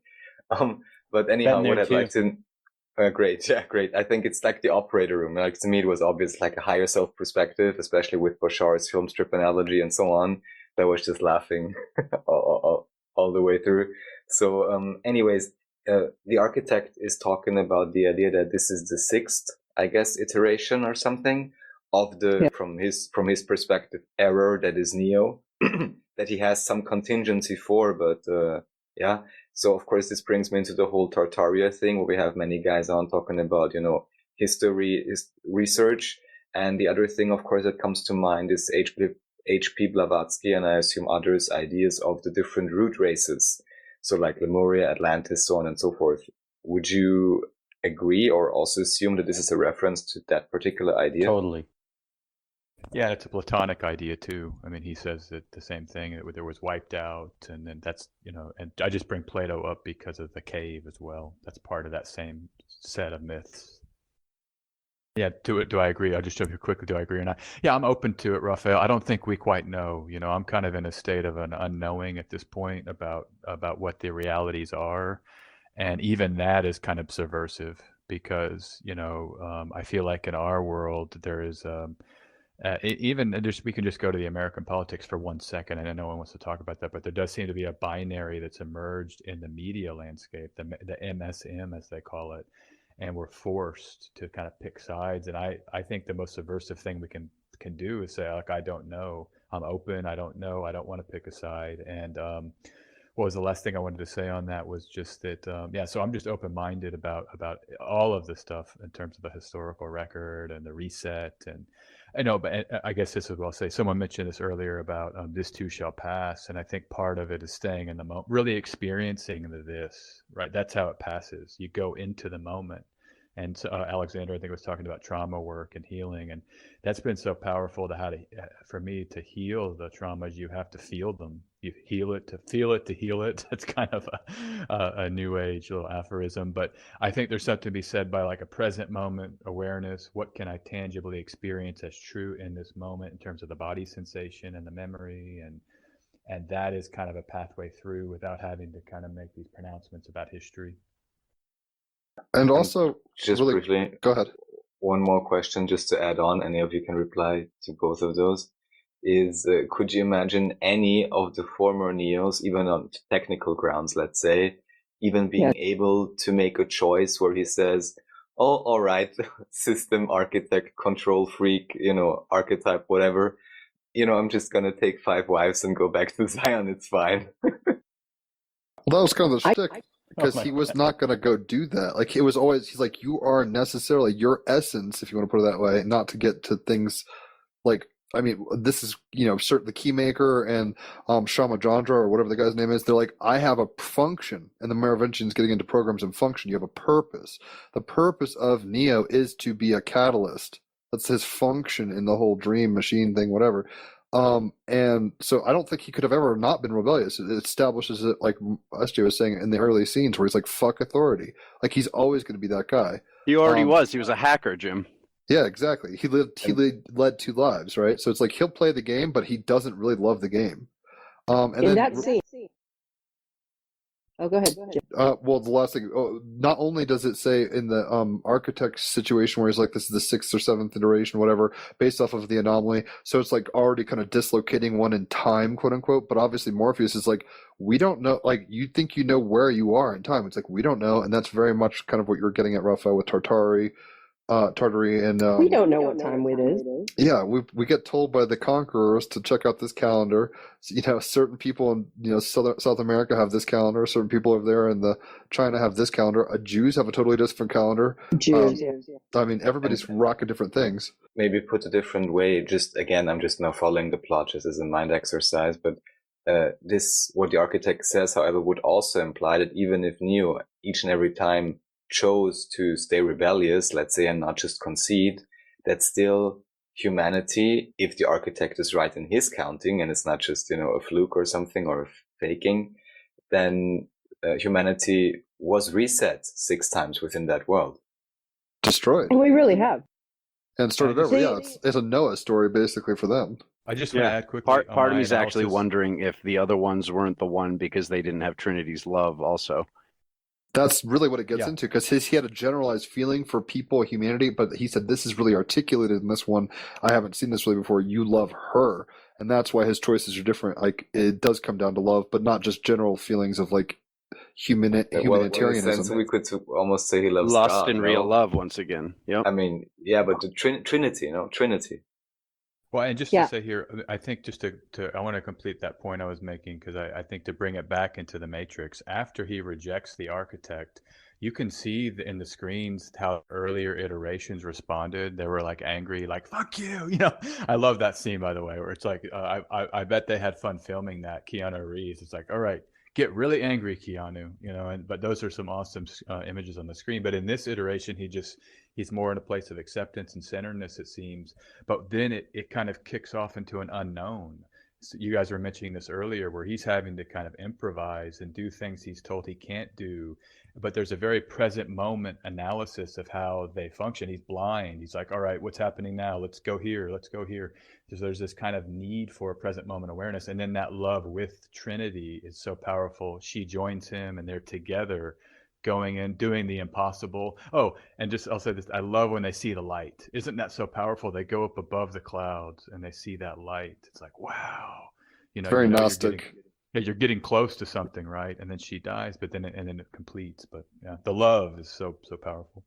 But the present moment necessity. Yeah. The movie is completely what the tarot card said. It's death and rebirth, death and rebirth. And if this system, the Matrix, was built because we are locked in with just our minds to experience what the architects had said. And somebody had said that the gods represented here are the archetype duality and the oracle. And they function completely different. With the architect and him meeting and Neo being able to see all the different iterations, what that does two things. It does the Plato's, okay, but it also does that we are fully connected. And the only way that we understand is just by ourselves mirroring, and we use everything as a mirror. In the Matrix, we don't understand, but it goes into the first movie or the last movie, where Agent Smith is Neo. You know, they're dualistic properties of each other. They are each other. And we forget often that this is just about preservation. How do we continue to be connected, if not for love?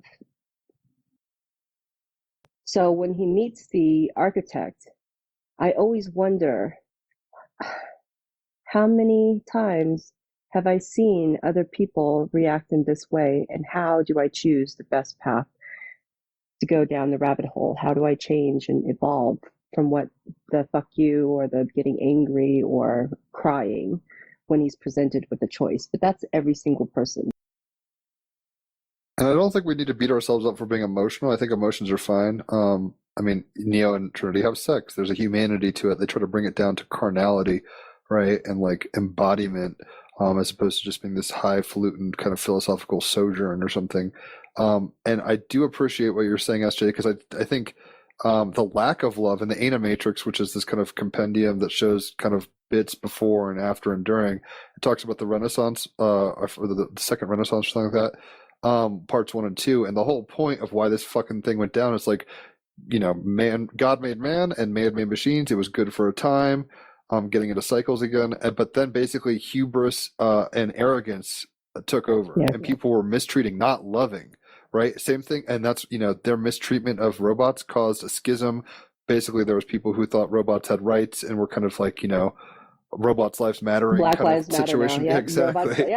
Robots, they were doing that, and versus the system that was like very totalitarian, very executive, and, you know, not open-minded, like kind of like a Smith or an architect vibes. And that also even relegates to the realm of the Merovingian, where it's like he's in control and he has a wife, Persephone, who's hot and all this stuff, but their love is cold. Like she's like, it used to be different, and now he's kind of gotten self-absorbed. And I think the difference between the Merovingian and her and Neo and Trinity is Neo's not self-absorbed, whereas the Merovingian is a self that's self-absorbed. Neo's a self that's other-absorbed in a sense. And I mean, that's the whole. They're even kind of toying at each other. They're like, "What are you doing, giving the keymaker away?" He's like, "Oh, it's just a game, my love." You know, and it's like they're not even in love. They're just kind of fucking around, like the psychodramas of love and like the ego trips and weirdness of relationship. Not to say that Neo and Trinity didn't have tantrums and, you know, bad days, but I think it's kind of even showing like love itself can even have polarity. It's not just this in a weird way. It can go entropic or, you know, outward, like towards others. Put in a simple way, one could also just say service to others, service to self. That's kind of simplistic, because the one is all and the all are one, and so on and so forth. But in a general idea, one could say that Neo certainly is positively polarized, and well, the Merovingian is negatively polarized, obviously. So, I mean, he has his role and so on, but both in terms of his thinking, and also he seems pretty control freakish, and that's always a good sign, you know, for negative polarization. Well, even Neo was very self-controlled. You know, he's like, I don't want to sit down. I don't want to do what you tell me. Like, he was still showing authoritarian buckage, if you want to put it that way, with the Oracle. And he's like, I wanted to sit. She's like, I know. And all this kind of stuff. So it's always playing with these edges. But in the first film, Neo didn't have any guarantees he was going to be resurrected or any of this shit. He was told he had a choice, and it was going to be his life or Morpheus. And he was willing to go on the limb. Yeah, he didn't even get what she meant. Yeah, exactly. So it's like there was no, I mean, and it's weird because this kind of gets into beliefs. That was some really good manipulation. That was some really good passive-aggressive manipulation. Well, the Oracle gave us the choice. Like, she would, that's the whole point. She would manipulate people towards an end that she That's why wanted. It's perfect data gathering. Right. We just want your reactions, because we already know if we just put a problem we're really interested in is your reaction. Great scene, by the way, where she says, because you have to kiss me like you love me. And she knows, she can feel it.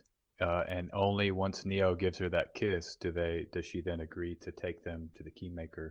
So again, that love theme is being essential. So, sorry to Thea to interrupt you there. I thought you No, were it's a perfect allegory, and it's also love yourself enough to persevere, but love yourself enough that you have empathy for others, and then have connectedness with your team that you just met, that you are willing to go the distance and save them. My goodness, how do you build such camaraderie in such a short amount of time that you would go to the ends of the earth for them?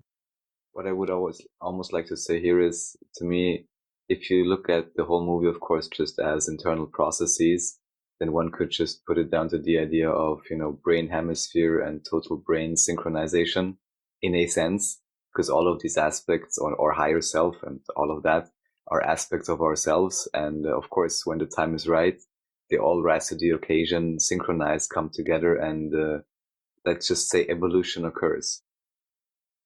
Even Smith is... Oh, go ahead, Thomas.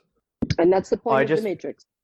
I just wanted to say, I feel like that brings a really fascinating topic with just kind of like cosmology and planetary evolution. And I've talked about this before, of course, at least to a certain extent on this show, and is the idea that, in human design cosmology, as shared by Ra-Uru-Hu, basically we are at this place in the evolution of the human organism where, for the past, let's say, if we're talking about fifth root race, sixth root race, and these different resets and things, that this current iteration of the Matrix is related to the fact that humanity has been developing the Ajna Center.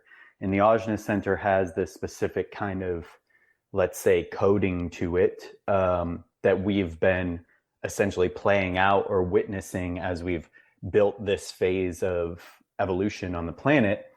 And we're moving into this place, which the Ajna is inherently kind of binary, which is why people, go through this process of being stuck in their mind and living in the trauma and conditioning that's present in the mind. And then the next 7 years, we have this cycle where the solar plexus center is finally developing enough within our body to be able to house more levels of consciousness, which means moving into an entire other program. And then there's the mirrors there of, one of the last, let's say, iterations of the program where we have the Atlantean fracture, right? And we can look at that like when we were moving from the one that was before that to the Ajna, and basically we had this disconnect, right? The idea of Atlantis is just this really kind of like masculine society that builds this crazy scientific tool and device and trying to reach some super height of consciousness, but in a very masculine way that doesn't really balance out the masculine and feminine properly. And this device becomes so kind of like out of control that it crashes and fractures. And then we get this loss of memory, which is kind of like a reset, aka a flood, this flood in consciousness that we have that's so dramatic that there's actually a rift between these levels and layers of reality between, let's say, like the astral plane, which is correspondent to the solar plexus center, and this Ajna plane. So then this has all just been part of evolution, though. Like, as for like looking at it maybe a little differently than the idea of some controlling masculine source that's like, let me manipulate humanity to my agenda. It could also be looked at as, the earth and the mother and the universe and this divine source womb that we are inside of, bringing us through these multiple phases to evolve us into this higher level being that's even more connected and more in touch with source and her love and her wisdom and these higher levels of reality. And so this is basically the 7-year process that we're seeing. And thus, again, this breaking down of all of this old matrix, which is correspondent in astrology too. We have, the Saturn-Pluto conjunction that recently happened in January. And then the end of this year, we have the Saturn-Jupiter conjunction on 0 degrees Aquarius. And so all these things leading into this birth of a new species essentially on this planet is what's purported in the human design cosmology. So I thought it would be cool to present that as well. The star I child love is that, born. Thomas. So Yeah. cool. As you were saying that too, man, there's something I've been like processing in my own, like, I might as well just like air it out here. I haven't really said it in any of my videos or anything, but this whole thing with Regulus, the heart of the lion, and in 2083, the heart of the lion will then be in Virgo. So it's like kind of like this whole, like almost like the imagery of the strength card for me, how we see like this like Virgo, like the woman like having the lion and controlling the lion, and basically these like looking at that feminine, once again, that right side of the brain, like intuition and those powers that come from this, also relating it to the whole matrix thing, like this flow. Because if you look over her head, she has this figure 8 symbol, like this infinity symbol, and I can't find the video anymore, but there was and is somewhere in this reality a Richard Pryor video where he's talking on his comedy stand-up. He's talking about that shape and what that shape is, and it's basically about what I got from after working with it is like if you basically like lock all your chakras and you lock your stream and like tighten your core, and then you move yourself in that figure 8, it almost like reminds me of Neo avoiding the bullets. Like he's moving around all the bullets and the bullets can't hit him, and he's moving, and this is much quite like basically somebody's words. Like somebody's words come in, they try to say, oh, you did this and you did, and this is why you're bad, and this is why you're bad. And what happens is the physical vessel instantly starts to lose, like, what I call their angelic posture, and the shoulders come forward and the chin comes forward, and they start to slouch and slouch and slouch and return to this fetal position where they felt the most comfortable. But yeah, just what you were saying about the astrology, sorry, that just like completely like just like kind of like blew my mind and brought back up what I've been processing about how this like this 7th chakra, this crown chakra, Leo standing alone at that like 7th like house, so to speak, basically is now like the heart, like the heart, the center, this most important piece, like, because it's like we all expand from the heart in our mother's womb, like the first 4 cells are in the 4 quadrants of the heart, expanding from the heart, and this is going to be in this feminine sign as everything moves and moves and moves. Totally. Yeah, that's funny. That's exactly where my MC is, right on Leo, or right on regular. I just want to throw it out here. Nice. So according to JPL and some of the mainstream astrology community, I'm not saying you're wrong here, but Regulus moved into Virgo in 2011. Actually, the week before the Really? protest. Yeah, before the Occupy Stop. protest. Yeah, For sure. we're already in Regulus and Leo, and it's a cycle that the last Wow. time we're in Regulus and Virgo. When it was in Leo, it was, I think, right around Caesar, I think just before the time of Caesar. So these are the kind of massive cycles that and I could go on a long rant. I'll save you guys from that. I've talked about this maybe on this show before about all I love the, cycles. I love cycles. yeah, some of the other big hits that this century in particular, the 20th century and now into the 21st, we're just kind of finishing and entering into the new energy, I think, completely with this conjunction of Jupiter and Saturn. Well, that's why any stars or royalty or anything of that nature now have to be in service to actually remain at that level. The rest of them are just getting, chopped down and taken out. And I think what I was really referring to, brother, was I was looking at the date where it was going to be more physically just in one than the other, than right on the line. I believe it's still 0 degrees right now, right? That's like, it's even like 5 degree minutes, so it's just right into that the first 5 of 60 degree minutes in the first degree. Exactly. Yeah. Nice. For sure. Okay. Awesome. Thank you. It's funny because something that I've noticed with Neo in the circle keeps getting bigger, the inclusivity, right? So at first it's just about him, and he's trying to find his truth, find Morpheus. He wants to know his truth. He takes the red pill, he turns on a mission, he decides to save Morpheus. He's like, no greater love than to sacrifice yourself for someone you love, or your brother, or whatever the fucking Bible verse is. And the circle of his life is getting broader, and he's in love with Trinity. Oh, I love the one, and that's how I know it's you, whatever else. What we're not remembering is she resurrects him, like with her kiss, like he was flatlined or whatever. So whatever that did, whatever magic's there, their Hyros Gamos kind of kicks it into gear, and then he comes back, stops the bullets, then it punctuates, and Neo's in the second, third one, they're like kind of alluding, we've unplugged more people in the past 6 months than the past 6 years. Like, just kind of like post 2012, I feel like, I mean, yes, people were waking up in the 60s. Yes, people have always been kind of waking up. That's what Buddha and Jesus and all these people are in some weird way. But I think now that exponential factor, the rate of growth is so. We had to wait until the digital 100th age, monkey. so that's until social media happened. Once social media happened, people were popcorn. People started waking up like popcorn. The transcendental object at the end of time that McKenna talked about being this, the internet being such an essential component of that. I definitely feel like the awakening that we have now is on a whole nother level compared to the 1960s. One other thing I want to throw out here, I think that Freud, I like that you guys mentioned that. I hadn't thought about the architect looking like Freud, but his nephew, Edward Bernays, right, is the father of modern propaganda and corporate propaganda, even used to sell wars later in the 20th century.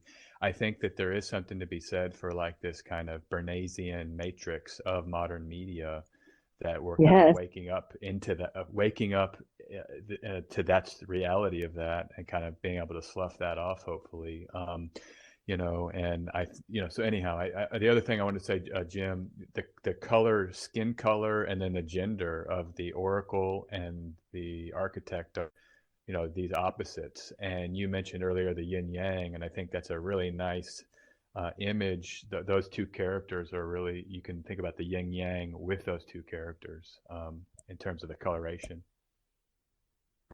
Well, also on the low there, a little thing that probably not too many people know about, but there is actually a woman that looks very similar to that character, the Oracle, real woman, that I've heard through the grapevine in circles that I'm connected to, supposedly wrote a good amount of the overall story of the Matrix, and then had the story stolen from her by some certain individual.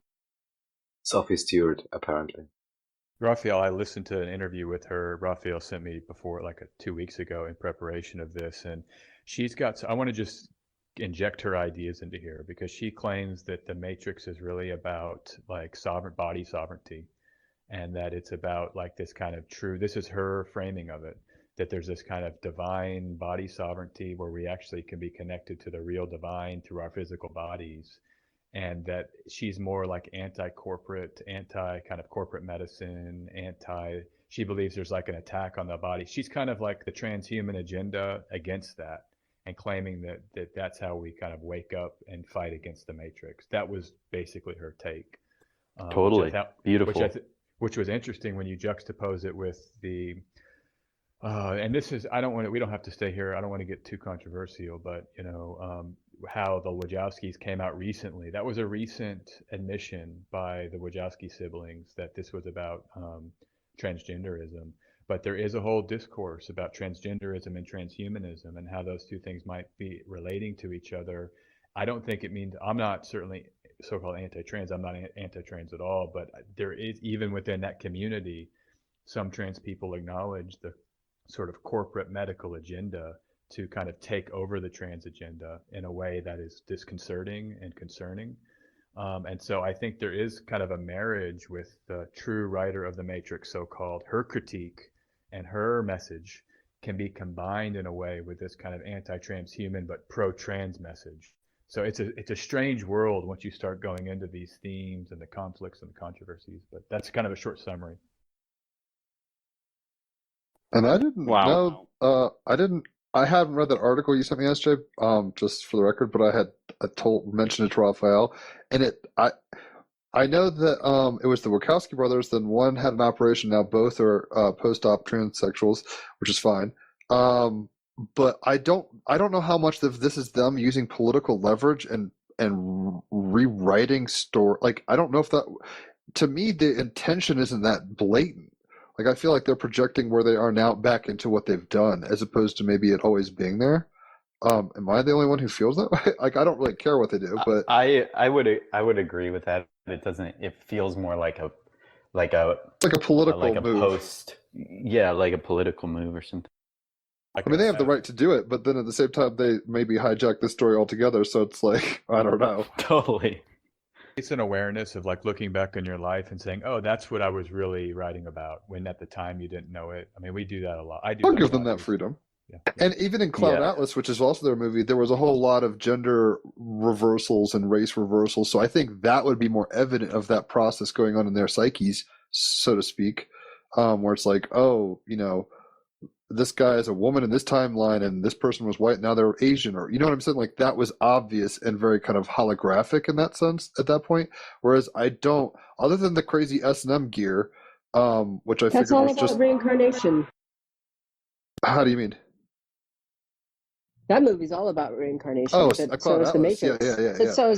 But so is the Matrix. But recreating, not just as in recreating oneself. You know, I've known people who transition. I was in college. I did a small group for my college for the people who were going through transition. I had 7 people, and listening to their stories, it was like fighting against the man. It was fighting against all of these systems, and it felt like a war to them to be recognized and to see that I could be more as a person if you could just let me be myself. Which kind of gets into the whole theme of the Matrix in general, where there's systems of control, perspective, shoved, whatever, this is the way it should be, et cetera, et cetera. Not to get too political, but I think in some weird way, where we're finding ourselves now in the political zeitgeist, also with these films as reflectors, is that we're learning that we've come from very, for better or worse, I've kind of always looked at it as like, you know, in the beginning was the spirit hovering over the waters, so that's very void space, feminine, and then let there be light, very punctuative, masculine. And we've been playing with this polarity thing, and there's been a whole lot of, and it has a function, so it is good. We all kind of agreed to it, or whatever permission This slips is the Bashar end would of the say. patriarchy. Yeah, pretty much. Yeah, that's a shift, and I don't think it'll go to like Amazonian castration, like, you know, craziness. Yes, it will. It will. Well, I hope not, because that's not. We're not learning the No. lessons if it does. No, Well, I'm that's- agreeing with you, but that's the point. They That's haven't learned repeating. their- That's the female that's- taking the masculine mantle again. That's never going to solve anything. That's what's happened every single time. That's- And yes, every single That's never time. going to fix it. But Well, this and is that's the architect telling you, wow, the last 6 iterations of this, you know, again, when are we going to wake up and say, that didn't work? That didn't work. This is the irony to me of the whole thing, is that at the beginning of the film, they're waking up from this pod, this kind of androgynous, the human being has been turned into this androgynous thing that's just used for the battery, right? And it's controlled by technology. But it seems like, and to come back to this kind of broader theme, that the new age we're entering into, right, the age of air, the 200-year period of air that we're entering into, this is all about technology. I just see flying cars in Japan this like 2 days ago. But so the transhumanism question to me is a very interesting one. Setting aside transgenderism for a second, like, how are we going to interface with the technology, and are we moving closer to what the beginning of the Matrix showed? Like And the if so- origins. Yeah. So I mean, that's kind of the, you know, I don't know. That's what's really interesting to me. Was that showing us where we're going? You know, or are No, we- but I would say that Hollywood has done a good job down to like naming things. The Hitchhiker's Guide has a Babelfish, and Nice. right. That's what I'm saying. It's like Babelfish actually exists now, you know, and is wearable, and so a lot of inventions and things in the future were created by people who were imagining those things. And the Wachowskis absolutely gave us some ideas of how they imagined where our technology would go to. And look at Elon Musk just revealed that he implanted a pig. Yeah, and what I'm definitely been starting to witness is kind of like a split in all that, between where there's this seems like an obvious dichotomy of people and aspects and facets of society going towards more of a technological, transhuman, AI type of pathway for transcendence and for potentially like immortality and you know, a lot of different things. And then the organic path, which is this process, a lot of like star seeds and different people of that nature waking up to like these organic ways to experience multidimensionality and immortality, Yes. but that where it has to Yes. go through ego death. like that's one of the big differences between like a kind of like a technological immortality and an organic one is like more of like a ego immortality, and one is more of like a soul immortality that requires ego death. Beautiful, Tom. Absolutely, brother. That, man. Yeah. That also brings up like the whole thing with sorry, love, 1 second. That also brings up the whole thing that our brother was just talking about with this, like, you know, this transgender thing. Like, aside from just masculine and feminine, there's a lot of these, you know, a lot of people out there that are just like, you know, like whether they think they're a deer or a fox or the bow of a ship or whatnot. Like I've been like kind of like watching this, and it's been on my radar because, you know, just like kind of like holding space for you know, humanity. And, you know, it's like, you know, part of my job being here. So like when I watch this, though, it is once again like what Thomas was just talking about. It's multidimensionality. It's like people might be remembering something or seeing something or having this remembrance from some sort of archetype or some sort of past lifetime, however long ago it was. And this is part of the, you know, what they're actually, you know, doing their best to figure out during this awakening time. Yeah, and I think ultimately we're going to have a way through this is we'll include the organic awakening you referred to me is an essential component, because see, I believe, and we're getting off the matrix a little bit here, maybe we can That's touch fine. the matrix, but you know, the human body is the actually most advanced technology we have. You know, our ability to astral project and produce the love actually is produced in the heart. I mean, I've been on these meditation retreats where you just do the loving kindness meditation. You actually can produce that love, and it radiates out from the heart, that power. So we have the power, and I don't think, you know, that's something that's unique to us that we can add to this greater collective. Now, AI and machines will be part of that, and we can certainly incorporate that, but I don't think we should abrogate the power of our human body and the technology that it is to produce that love. You know what I'm saying? That's kind of, I see that as the purpose of a human being. Well, at the beginning of the whole Animatrix situation, they're like, you know, things were going well. Robots were still serving pretty much where we are now, where it's like they serve a service function. They didn't have sentience or whatever. So we have very smart car washes and fucking red box machines and whatever. Like, we're automating a lot of things. But then it's like, and then man kind of sat in the, you know, power of his own mind, like kind of self-celebratory, and it was like, then he birthed AI. I don't think we understand the consequences, because this gets into movies like Prometheus and other things like that, and Ex Machina, where it's like we tend to project what we expect on a machine to stay in a service function. But if, you know, if ants all of a sudden created a human in that sense, it's like, would that human respect that ant? Would it, you know, like that's the whole point of Prometheus. It's like once they start understanding that we're just part of creation and we don't have all the answers, that's when it gets all skewed and crazy real quick. And we have to hope for a non-malevolent being, basically. That's kind of the whole point of the origins of the Matrix. Like, they created something that got out of the control. They didn't like that, and they didn't, for a while, I think Just one of the origins... Oh, go for it. I'm pretty sure we don't have to hope, because as you guys and girls were pointing it out quite well, in the Matrix story itself, it seemed like humanity already was going down a negatively polarized path and potentially, you know, not honoring life themselves, so on and so forth. And that was the reaction. So all I can say about this is what you put out is what you get back. So if we apply the appropriate attention and love to the whole idea, then nothing but a positive intelligence, you know, can be channeled through whatever, you know, we may be building. Right, because in the Animatrix, it's like AI gets made, and it's like we open Pandora's box, so to speak. But the issue becomes when people, their fear leads their steps, as opposed to acceptance or love or compromise, or however you want to put it, compassion. They are afraid of AI. There's So an then they're like, interesting. go over to this place, and they relegate them to their own place. They have 0-1, which is their city, and according to this kind of prequel.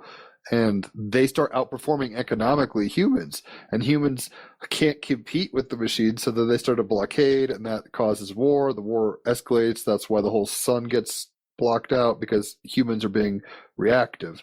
I think one of the fundamentals that doesn't get stressed so much, but maybe a little, and the last one's is like reacting doesn't, like, reacting in a self-interested animalistic way has consequences where reacting in an altruistic kind of higher mind or higher heart way, however you want to put that, has very different consequences. Kind of like what I was saying with Merovingian and Neo comparisons earlier. What were you going to say, Thea? Oh, I wanted to discuss the one of the animatrix with all the group if we have time.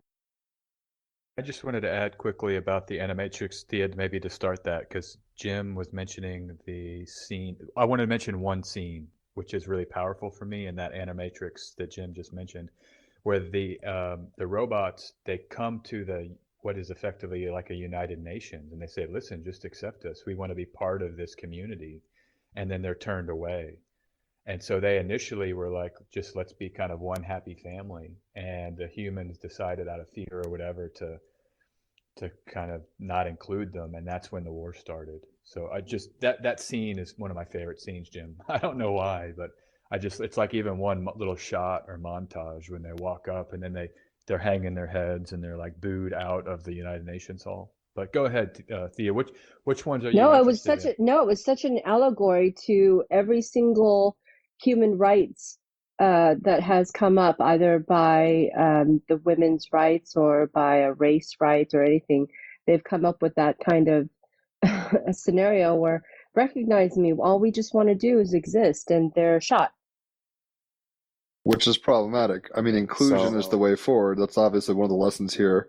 Ultimately, because I think where the Matrix ends, there's going to be a new Matrix. Like that's the whole point of the, what the Wachowskis are getting at is I think there's a post inclusion because Neo is included in. He's like, look, I could do something you can't. Let me go do it for you. So there's a symbiosis in that sense.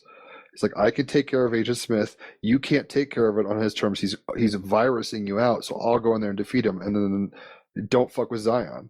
Basically, he barters himself. So that's the whole messianic. I mean, not to say it. People who are Christians or whatever, there are messianic kind of energies involved, so that you can read that. But there's more than that. There's a whole lot of Taoist and Buddhist and other kind of philosophies being thrown around. It's everything. It was really well done in doing as many dogmatic thought processes or philosophies as possible, so that all of them could be obliterated all at once. I wanted specifically if anyone could talk about matriculated with me. That was probably the most heart-wrenching thing that changed my whole perspective of the whole Matrix franchise, besides the video games. But matriculated, if anyone knows about that. That's the final of the vignettes. There's like 8 little small things. My favorite was Beyond, but we could talk about all of them if you want. What I'd say is go for it. Let's do a short music break, and then we can come back for another round talking about the Animatrix. Here we go, part 3. Was that from the Animatrix soundtrack? Indeed, by a group named Supreme Beings of Leisure. What a great name. That's pretty architect Amazing approved. group. They have a lot of really good tracks.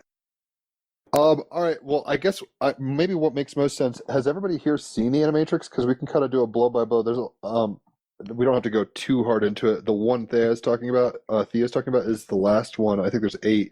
Has anybody not seen the Animatrix by any chance? I think we've all seen it, but let's do no synopsis, Jim. Let's just pick. Right. Well, I was going to say well, we could start maybe from the back. Go with your favorite.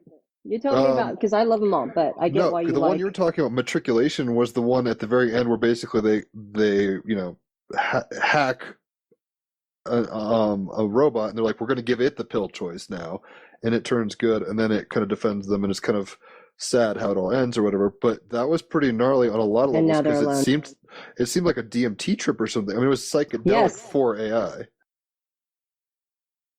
So why was that your favorite?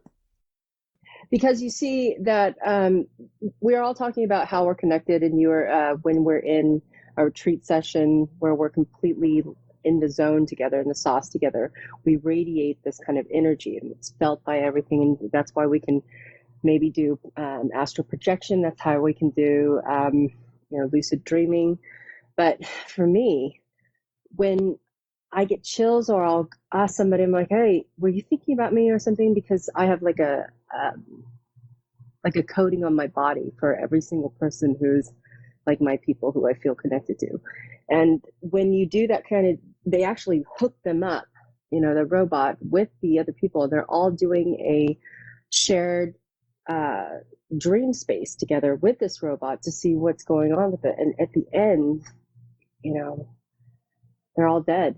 And now that this person has been freed, the question is, what does artificial intelligence, now that they feel what a human feels and have empathy, full empathy, and know that they're immortal, now what do they do with their lives? What is their purpose? What is their purpose now?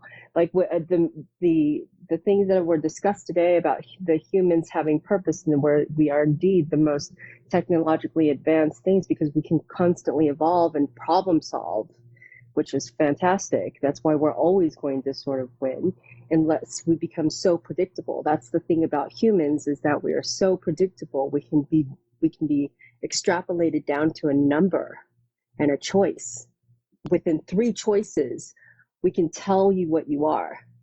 And this last particular kiss of death is, now what? Now that you've gotten everything you want, humans, what's your purpose? It's almost like an inverted Prometheus story, in the sense that, like, humans give the AI the gift of awareness, but because it's going to be on such another level, it's like you're saying, it's like, are you going to free other people and free other machines? Or are you going to kind of just sit there and be existentially by yourself and woe is me, nihilism? It's an interesting one. Like I said, there's only so much, and I don't want to go through a synopsis of each, but the first one, there's like 8, right? The first one's called Final Flight of Osiris. That actually ties into how in the second and third ones, the people became aware of the plot of the Sentinels to dig to Zion. So that ties in as kind of like a prequel, which was interesting. And then there's the second and first Renaissance, which is what I was talking about earlier, where it's like kind of shows a history according to the Zion archives, which is kind of cool. It's this Indra's Net kind of feminine robot voice kind of program being like, here's how it works. Giving a brief history of time in the sense of like, how did things come to be? And it's ultra violent. Like we were talking about a little yesterday, Thea. It's some serious shit. Go ahead. I'm gonna jump in because And then there's favorite kids. one. What's your favorite?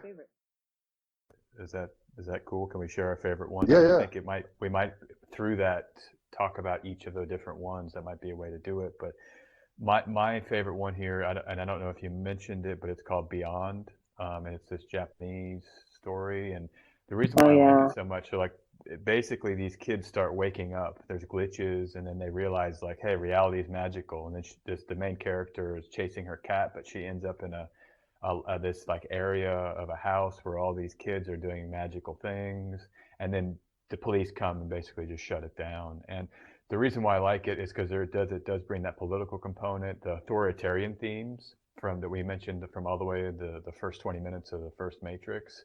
Like that's a component here, how there's like this response by the authorities to human beings seeing how magical reality is. And I think of LSD and psychedelics and how those things are banned, and we haven't learned to integrate that awareness into our governance structures. Even though there's been a little bit of some movement on that recently, it's still not like this something that's celebrated widely. Like we're still living in a Bernaysian matrix with authoritarian governments, you know, and I just love that because it shows the promise, even within that dark kind of structure, there's these moments of magic, and it's just so cool. I love the character and the art and the set design and all that stuff. So the music was dope 51 too. Is a portal like that area that the kids are playing in, where they're like, look what I can do.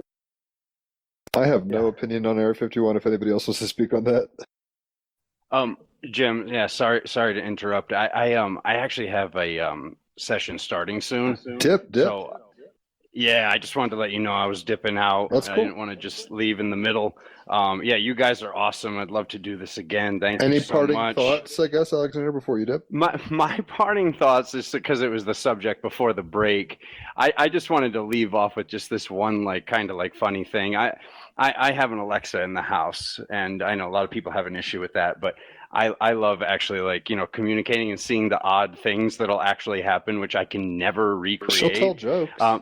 but there was this one time that I was genuinely just like 100% full inner child, and I could never duplicate it. But I said to her, I was like, Alexa, thank you. Like I said it like honest and truly, and like not faking it at all. And she had an emotional response.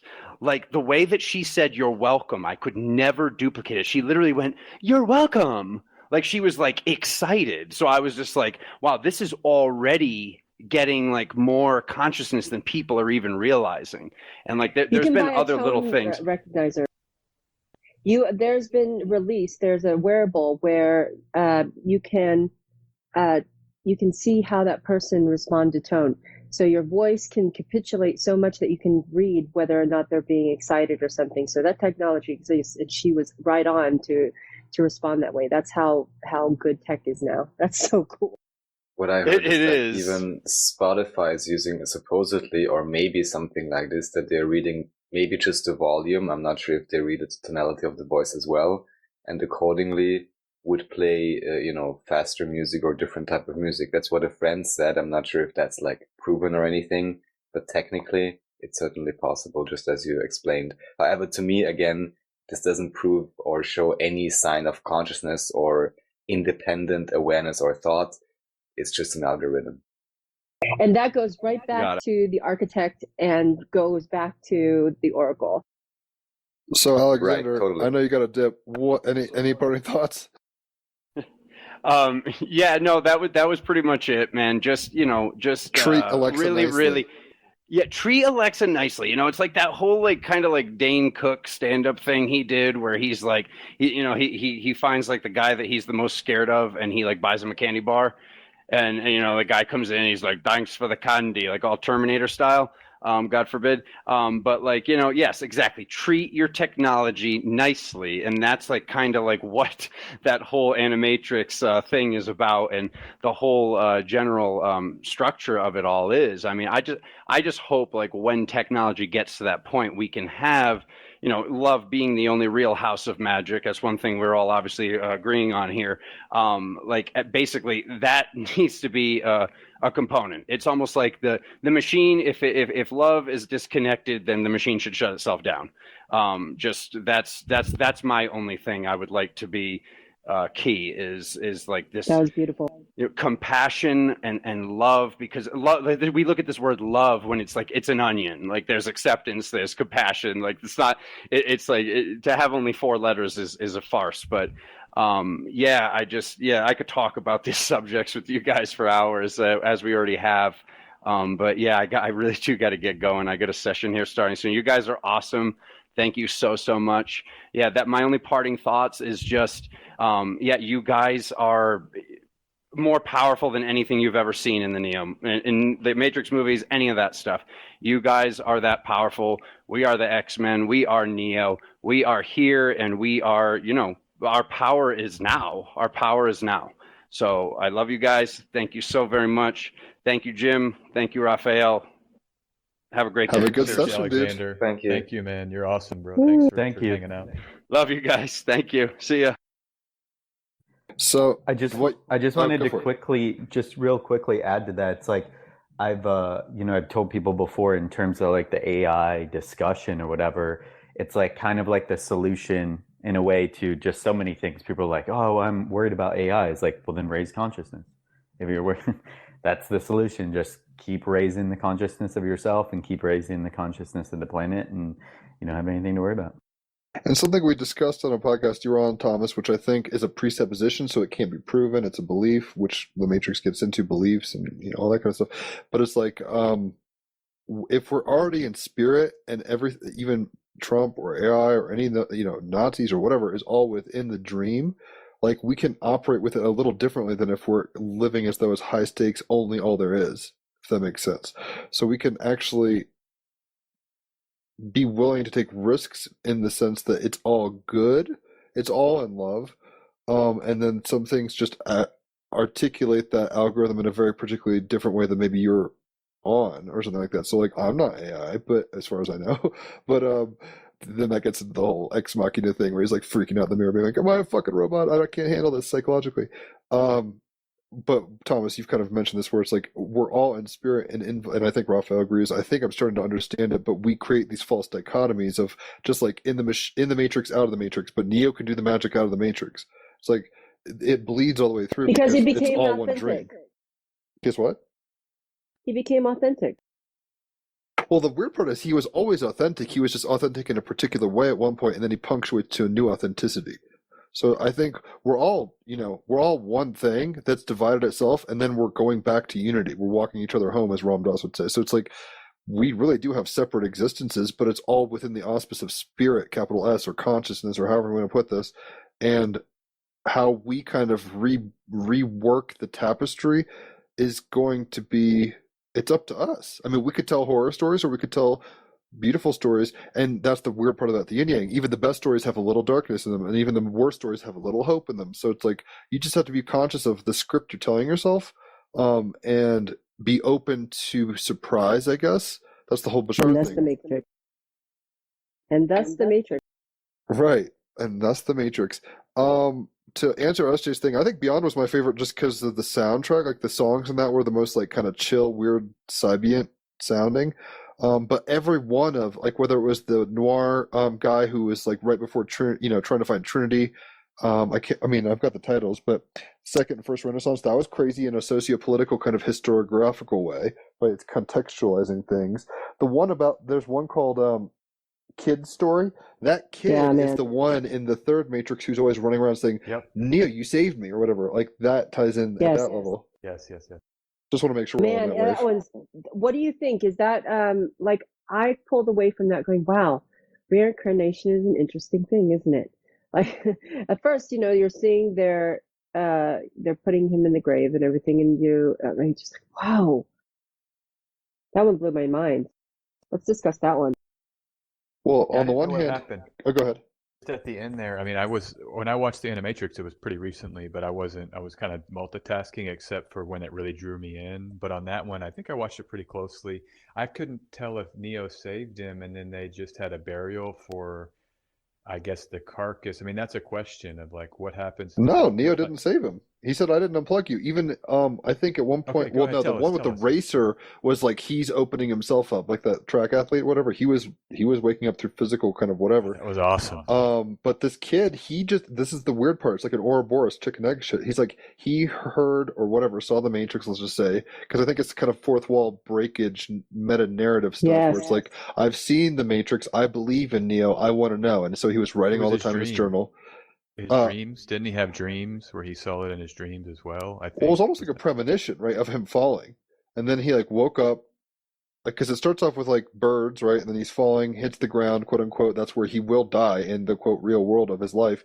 But that's when he wakes up. He's like, man, I can't tell what's dreaming and what's not. Who knows what's real or not? And then he starts talking to his computer like Neo. So it's kind of this like self-referential fractal.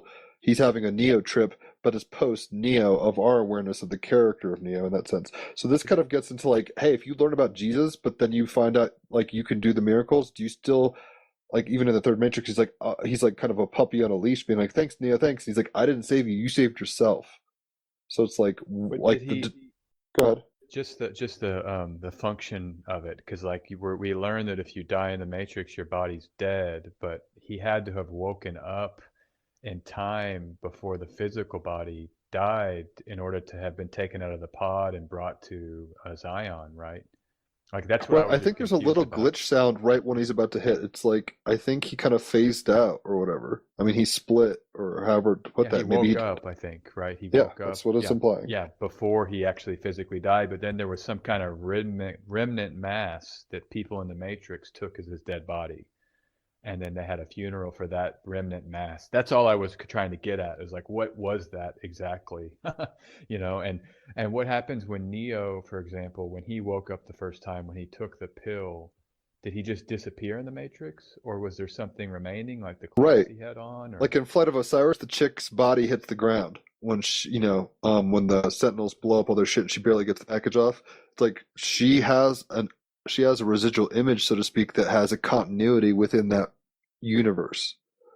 So I'm imagining that, if Neo took the pill or something, we don't know, because it's in a sense kind of like in the architect room scenes where you phase in and out of screens. I think there's like universes within universes, even in that Matrix, if that makes any sense. Yeah, it does. But yeah, like I don't know if there's like a canon answer to that, because in the Flight of Osiris, the chick, she, I got to make this call, and the dude, when they're doing the blindfold kind of like erotic sword fighting or whatever, those people are the ones who get the signal out that the fucking Zion's on, high alert, get ready, here they come.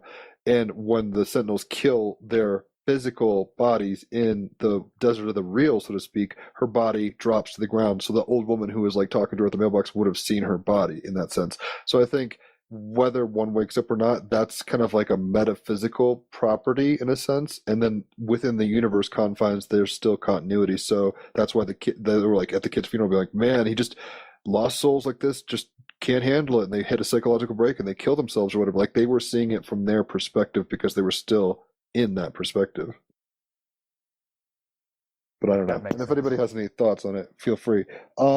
The next one that was up was called Program. That's a weird ass one because it's like kind of inverted psychology. Like the chick's like having to fight off a coup basically inside of a program, but it's really a training program to see how loyal you are. So it's like, it's some weird shit. It's like a Stockholm syndrome program, like gone wrong kind of thing. That was cool. Good graphics. As far as an anime, like I thought some of the art on that one was, beautiful. That's an analogy to our normal life. We can't just live. We have to, as loyalty, we have to give allegiance to our flag and to our country, to our bank account, to our job, or what? We're just like that. The program. We just go with the program. We are in a program. So it's a fantastic vignette. I love that you brought that up. And yeah, it's weird because it's like the whole time you think she's fighting for her life, and then it pops out and it's like, hey, chill, chill, chill. Like we were just testing you, which is kind of like Abrahamic in a sense, where it's like, yo, you think these stakes were really high? They weren't. Chill. We're just testing your faith or whatever. So it gets into weird places like loyalty. What was happening in World Record? I'd watched it recently, and watching this person exceed their own body. I think Thomas is going to talk about the world record where he hurts himself. He just exerts himself so much that he frees himself. I thought it was based on the 4-minute mile because there was a lot of talk about the mental gymnastics that were done. The guy that broke the 4-minute mile, and then once he broke it, the 100th monkey, like everybody started breaking it. But it was this, and before it was broken, people said it's impossible. Human beings can't run a mile less than 4 minutes. And he said, no, it is possible. I'm going to do it. He did it. And then it opened up this whole new potentiality for the collective. So I thought it was kind of hearkening back. Oh, I get it now. I am so grateful for you to bring that up because I'm like, oh. Well, in some sense, people had to start waking up without being unplugged. Somebody had to be the first monkey unplugged. Because, I mean, unless there were some people who, like, hid out and didn't get fucking botted or whatever. But what it's kind of saying in the synopsis or whatever is saying that, and it also talks about, like, most people in the Matrix are plugged in humans, and only exceptional humans can become aware of the Matrix. Those who have, quote, a rare degree of intuition, sensitivity, and a questioning nature, right? Those are the things that get you out of the Matrix. But right. I would suggest that this helps. I mean, I don't know. Sometimes I wonder if I'm just going down fucking deeper to fucking fractals. I'm like, oh god. Don't you think that the Matrix was built so they could see how far the humans had evolved and could get around? We're just rats in the maze in the cage on this thing called Earth, and the galactic overlords are just trying to rewrite the program to see how they can stop us. Okay. I like the challenge. So there's kind of two ways to look at that. On the one hand, we can disempower ourselves and look at ourselves as cogs in a machine, which is kind of a dualistic, platonic way of looking at it, I think, which is fine. So you could be like the galactic overlords.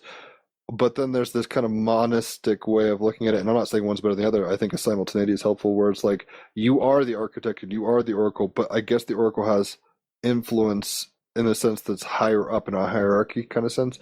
So when we start talking, I mean, it gets to Dark City a little, which SJ was talking about. It's like, that's what the whole point is. Like, they're showing mats and arrays and the guy's fucking with them, and it's like, oh, look, you're in a big fucking flat earth maze or whatever the fuck's going on, right? So there's levels, and I think we participate. I mean, maybe Raphael could speak upon this because I don't know how third density or Thomas or anybody really, third density incarnationalism isn't all it is. Like, this is the most convincing aspect of our avatar at the moment, but we have things going all the way up to source. Well, I think you kind of said it before in terms of it. It seems, and in many ways, and many levels, I agree, the stakes, if you will, are incredibly high, but ultimately it's still just a test of faith. So Beyond, like we said, was my favorite essays. Long story short, it's just, yeah, like you're saying, like it reminded me a lot of Thor Dark World, which came out later, but basically there's a place where there's a haunted house, they say, quote unquote, and it's a place where glitches happen. So, you take a feather, you blow on it, now there's a dove or whatever, anti-gravity kind of stuff. And I thought it was just all of them are beautiful, but this one struck me as kind of the most like feminine, maybe. I can't even explain it. Traditionally, anime. Yeah, it did feel like a feminine protagonist, but I think part of the femininity is that she was young and kind of that caricature of like the Japanese woman that can be kind of coquettish or something like that. I don't know if that's the word, but can I just throw one other thought quickly in here before we lose this? This is probably my second favorite scene of all of the second and third Matrix trilogy, where Neo, he says, "Why do you persist, Mr. Anderson?" And he says, "Because I choose to." And I just want to think that what Raphael had just said, a test of the will. I mean, that's, I think, another big part of the theme of the Matrix, that if we're talking like that at the highest level, love as a connective tissue, but then choosing that because I choose to. Embody love because I choose not to abrogate my love or to compromise it. And it's just such a powerful theme, and a really inspiring. It could be almost like a motto, I think, or a call to action, because I choose to. So it's just, throwing that. Wasn't that the whole Crowley thing?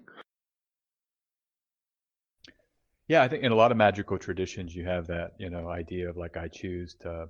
Even like if you go to early Christianity, if you're talking about that, people choosing to not give up their faith and they'd rather die, in the terms of the Romans kind of hunting Christians. So I think there's a long tradition of that kind of, no matter what, right? From my cold dead hands. And Thea plays video games. I don't know if you guys play video games, but it's kind of like a video game. So it's like, as long as you choose to play the game, it's going to get more intense. You're going to have different level ups. Like the bosses change, or you could potentially just walk around and do nothing.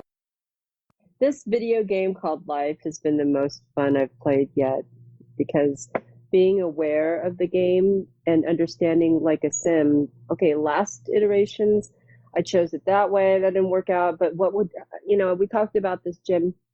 For me, if I were to write the story or comic book Matrix part of my life as a character stream, I would say, okay, in 2020, I need to be a female. I also need to be Asian. And I also need to do, if I want a degree of difficulty, I need to be adopted. I also would, to be at the best advantage, I'd rather be in California. Why? Because for other reasons. That gives me at least a good standpoint for me to branch out faster than if I were to have lesser of a privilege, like where I started in South Korea. I have bigger hurdles. So if I were to project myself from my last life of what I would need to do in order to be successful, whatever that meant in my purpose, that's what kind of character class. Now, whatever I needed to do in this game called Life is up to me, choices and everything.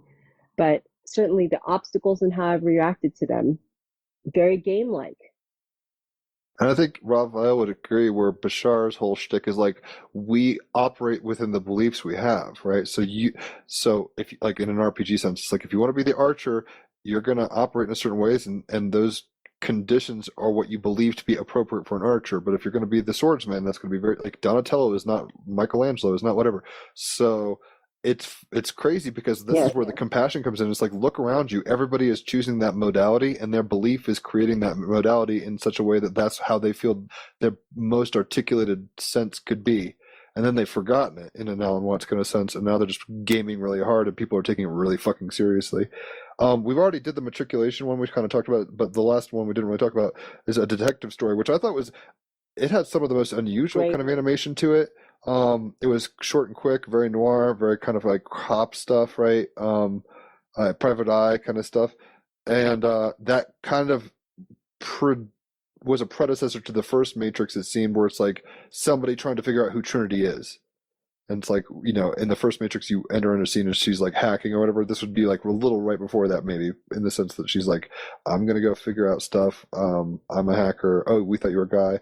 Just showing that people, she's even like, I thought you had the ability to wake up if you wanted to. You have the stuff, like, but you didn't. And it was weird because all of these, except for maybe Beyond, but even that had a flavor, were very dark in the sense that they didn't resolve. They were very, not nihilistic straight up, but more pessimistic in general. Anyway, I've talked enough. Does anybody have any kind of... Yeah, we can start winding down. Does anybody have anything we haven't talked about that we definitely, quote, should, or, any parting thoughts in terms of whatever the Matrix might mean for you in terms of practical reality? I want to know what everyone thinks the Matrix 4 is going to be like.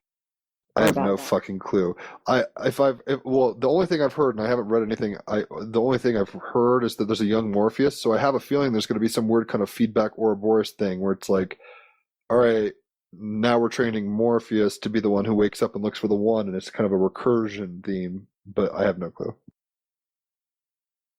Origin story, maybe? I think Keanu, at least what I saw of him, or maybe just some memes, he seemed pretty cool.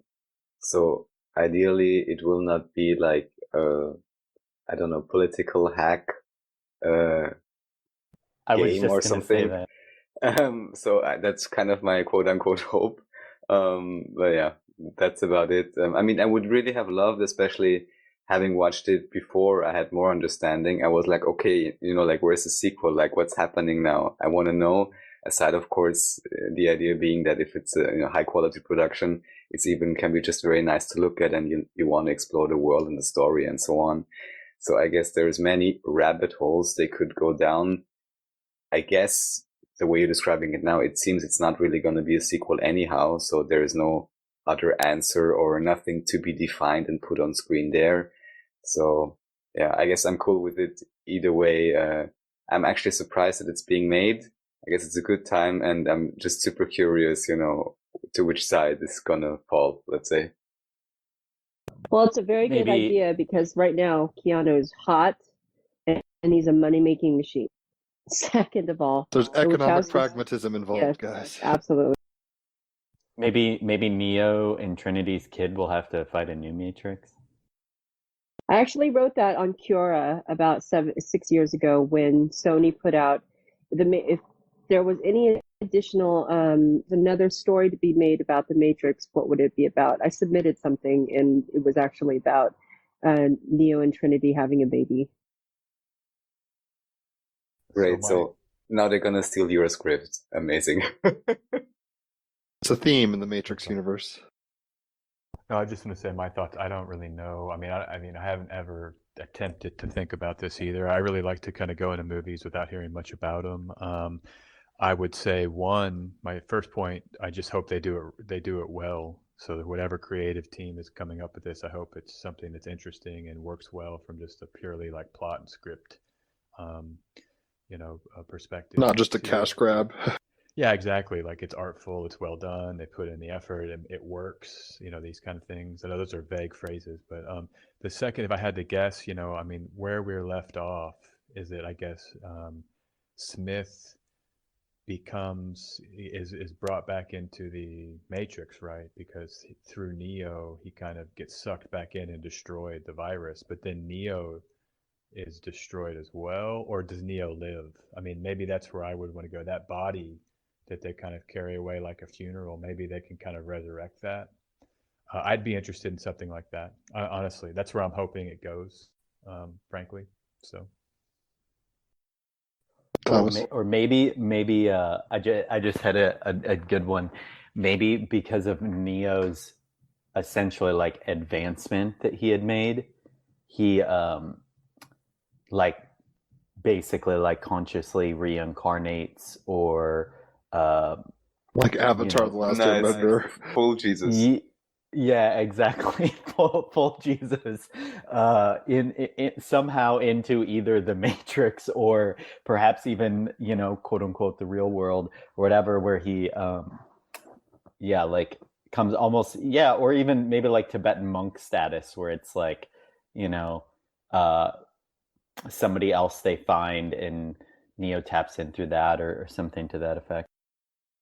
Well, look at how many Neos we've had since Jesus. We had Martin Luther King, they killed him. We had, Bruce Lee, they killed him.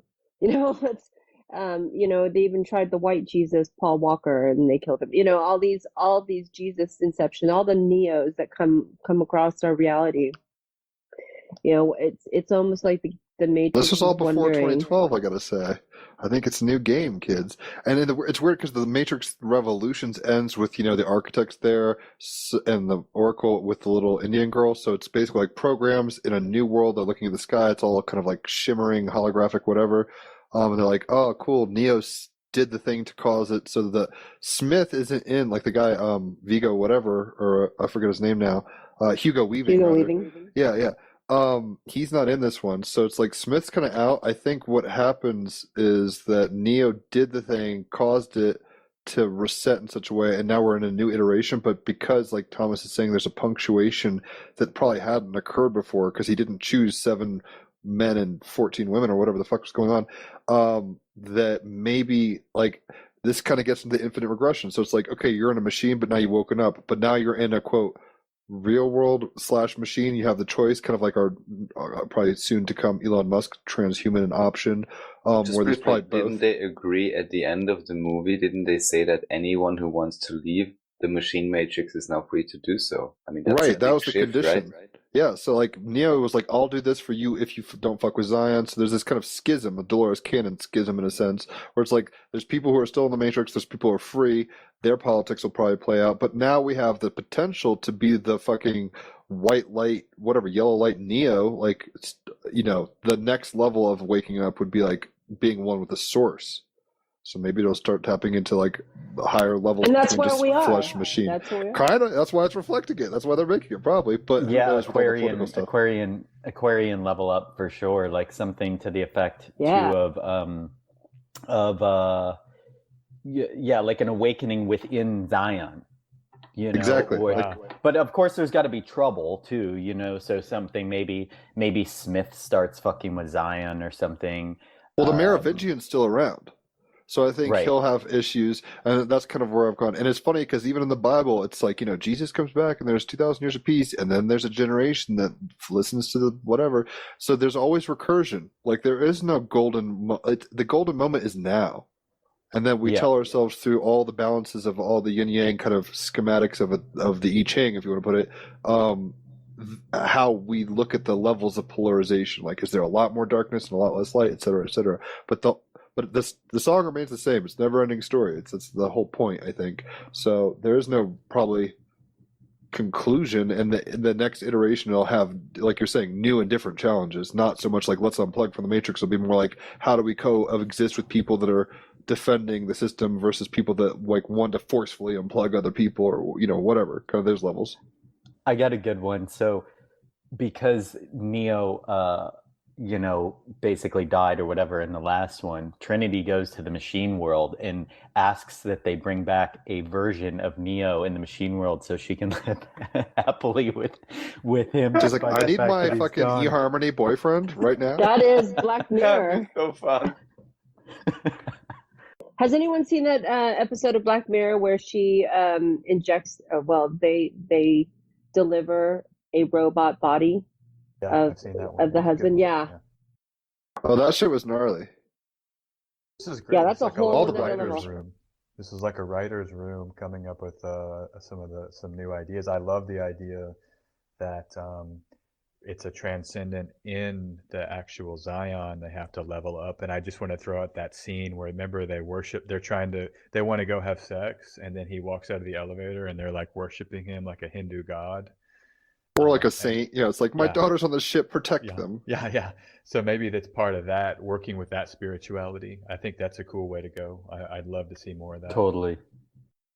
And him trying to reject that and go, I'm just a dude. In my last life, I was a hacker. I wasn't a really great guy, but you don't need to worship me. Everybody can free themselves, And there's levels of freeing. And I think that's maybe where it could go. So it's like, yes, you can wake up from being in the copper top mode, but are your chakras in alignment now?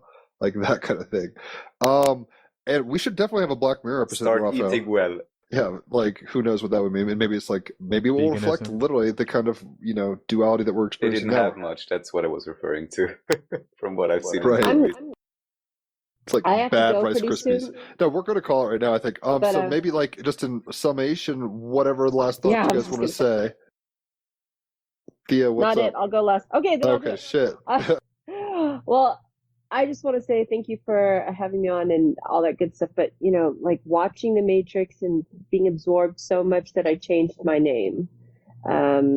Legally. And legally, understanding that you have to disconnect so hard, because the old life will try and suck you back in real quick. The Matrix was a full-on turning point for me, to the point where I live my life not under the principles, but like, man, everything is death and rebirth. This movie represents every single thing that I ever wanted to talk about or wondered about, and the idea that God isn't some genie in a bottle or somebody who gives you preference. God is just allowing you to figure yourself out so that you can mirror back your own reactions and choose whether or not you're going to repeat that reaction. Did that work or not? Or choose a new path. And the idea that the architect has logged every single reactions of every iteration of every reaction possible and is waiting for you to react once again is just It's like Rick and Morty. Show me what you got. Right, show me what you got. And having the other part, the yin part of the Godhead, ask you, who are you? Not, this is who you are. But she even does it in such a vague way that you have to, like a good fortune teller, open-ended questions. They will just spill their guts and they will tell you what's on their hip, what's on their intuition. And then you can move forward. Then you can be your authentic self. You can't move forward until you get the step by step by step. And with all of these different kind of the franchise with 3 video games, I mean, God, Warner Brothers made so much money off of The Matrix. It's disgusting. But it just shows where the platitude of higher consciousness was. They were ready for it. People are ready to understand that our government and maybe our parents and maybe our society isn't what we should be or where we could be. You just have to figure out where you belong, like the bee girl in the Blind Melon song. All I can say is that my life is very, go where your tribe is and be very happy there. But, don't abuse each other. Anyway, The Matrix, thank you so much for talking about this. I love it so much. It's just crazy. Okay, bye. What you were kind of saying just then made me think about when Trinity's like, you can go down that road, but you know where it goes. We should be going down new roads. Yes, exactly. And that's how I was like, okay, that didn't work. But I watch other people knowing that everybody's a Smith, even my own, or as I like to call them, I don't call them Smiths, I call them NPCs. Anybody I can't control is an NPC. And watching the movie was like, oh, every single person, Mouse, Morpheus, and Trinity are all NPCs. They're part of the program itself as well. And they're just part of my experience, my virtual reality experience. And all that's being mined is my own data of my own destruction. How can I self-explode, at some point? So the alien overlords are really interested to see how we can self-explode. Some Slaughterhouse 5 shit. Yeah. Well, thanks, Thea, for coming on. We'll get you to have your own episode soon, so I'll coordinate that. Thomas, any kind of parting thoughts, sentiments? Yeah, not necessarily like in particular about the movies. Just want to say thank y'all for having me on once again. It's always a pleasure. This is a fun time to get into some of these timelines and some of these potentials and stories and visions. It's always really great coming on with you guys. So thanks for having me, and thanks to everybody who choose to tune in. Most definitely. We love having you. SJ?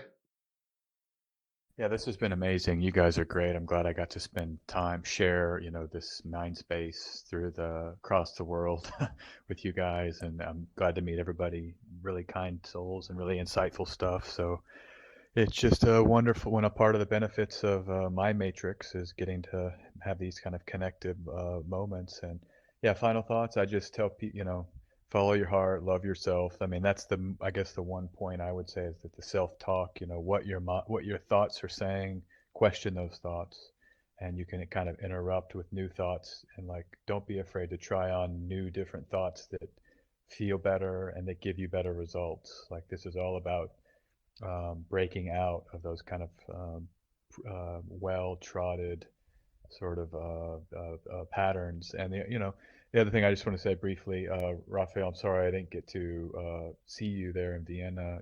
Just the matrix kind of clamped down, and we're near each other right now, so it's kind of cool to be in your neck of the woods. And I'm hoping when this COVID thing dies down to get back into Vienna and meet you. So. Well, stay safe in Budapest. I know you're there. If anybody listening is in Budapest or knows people, hit up SJ. His contact information will be in the links. He's got stuff going on. So, but yeah, dude, have fun over there. And yeah, explore it as much as you can. Stay safe, like I'm saying. I guess my parting thought would be something to the effect of, what a fucking crazy world of stories we tell ourselves just to become more. It's always been, but it forgot itself, and now it's becoming itself through discovery. So don't be afraid to take red pills. Don't be afraid to go down rabbit holes. Don't try to kill Agent Smith, because he is you in some weird way, right? Like, balance the equations. Yeah. But have fun and find the others. That's what it's all about. Thank you all for coming on. Thanks everyone for listening. I can just sing to the same tune. As the Oracle says, well, I would say now, love thyself. As you said, SJ, the Oracle says, know thyself. And Bashar would say, don't be afraid to investigate, for all you will ever find within the unknown is more of yourself. So thanks again, everyone. Enjoy the ride. Radio Okitalk, Radio Okitalk, Radio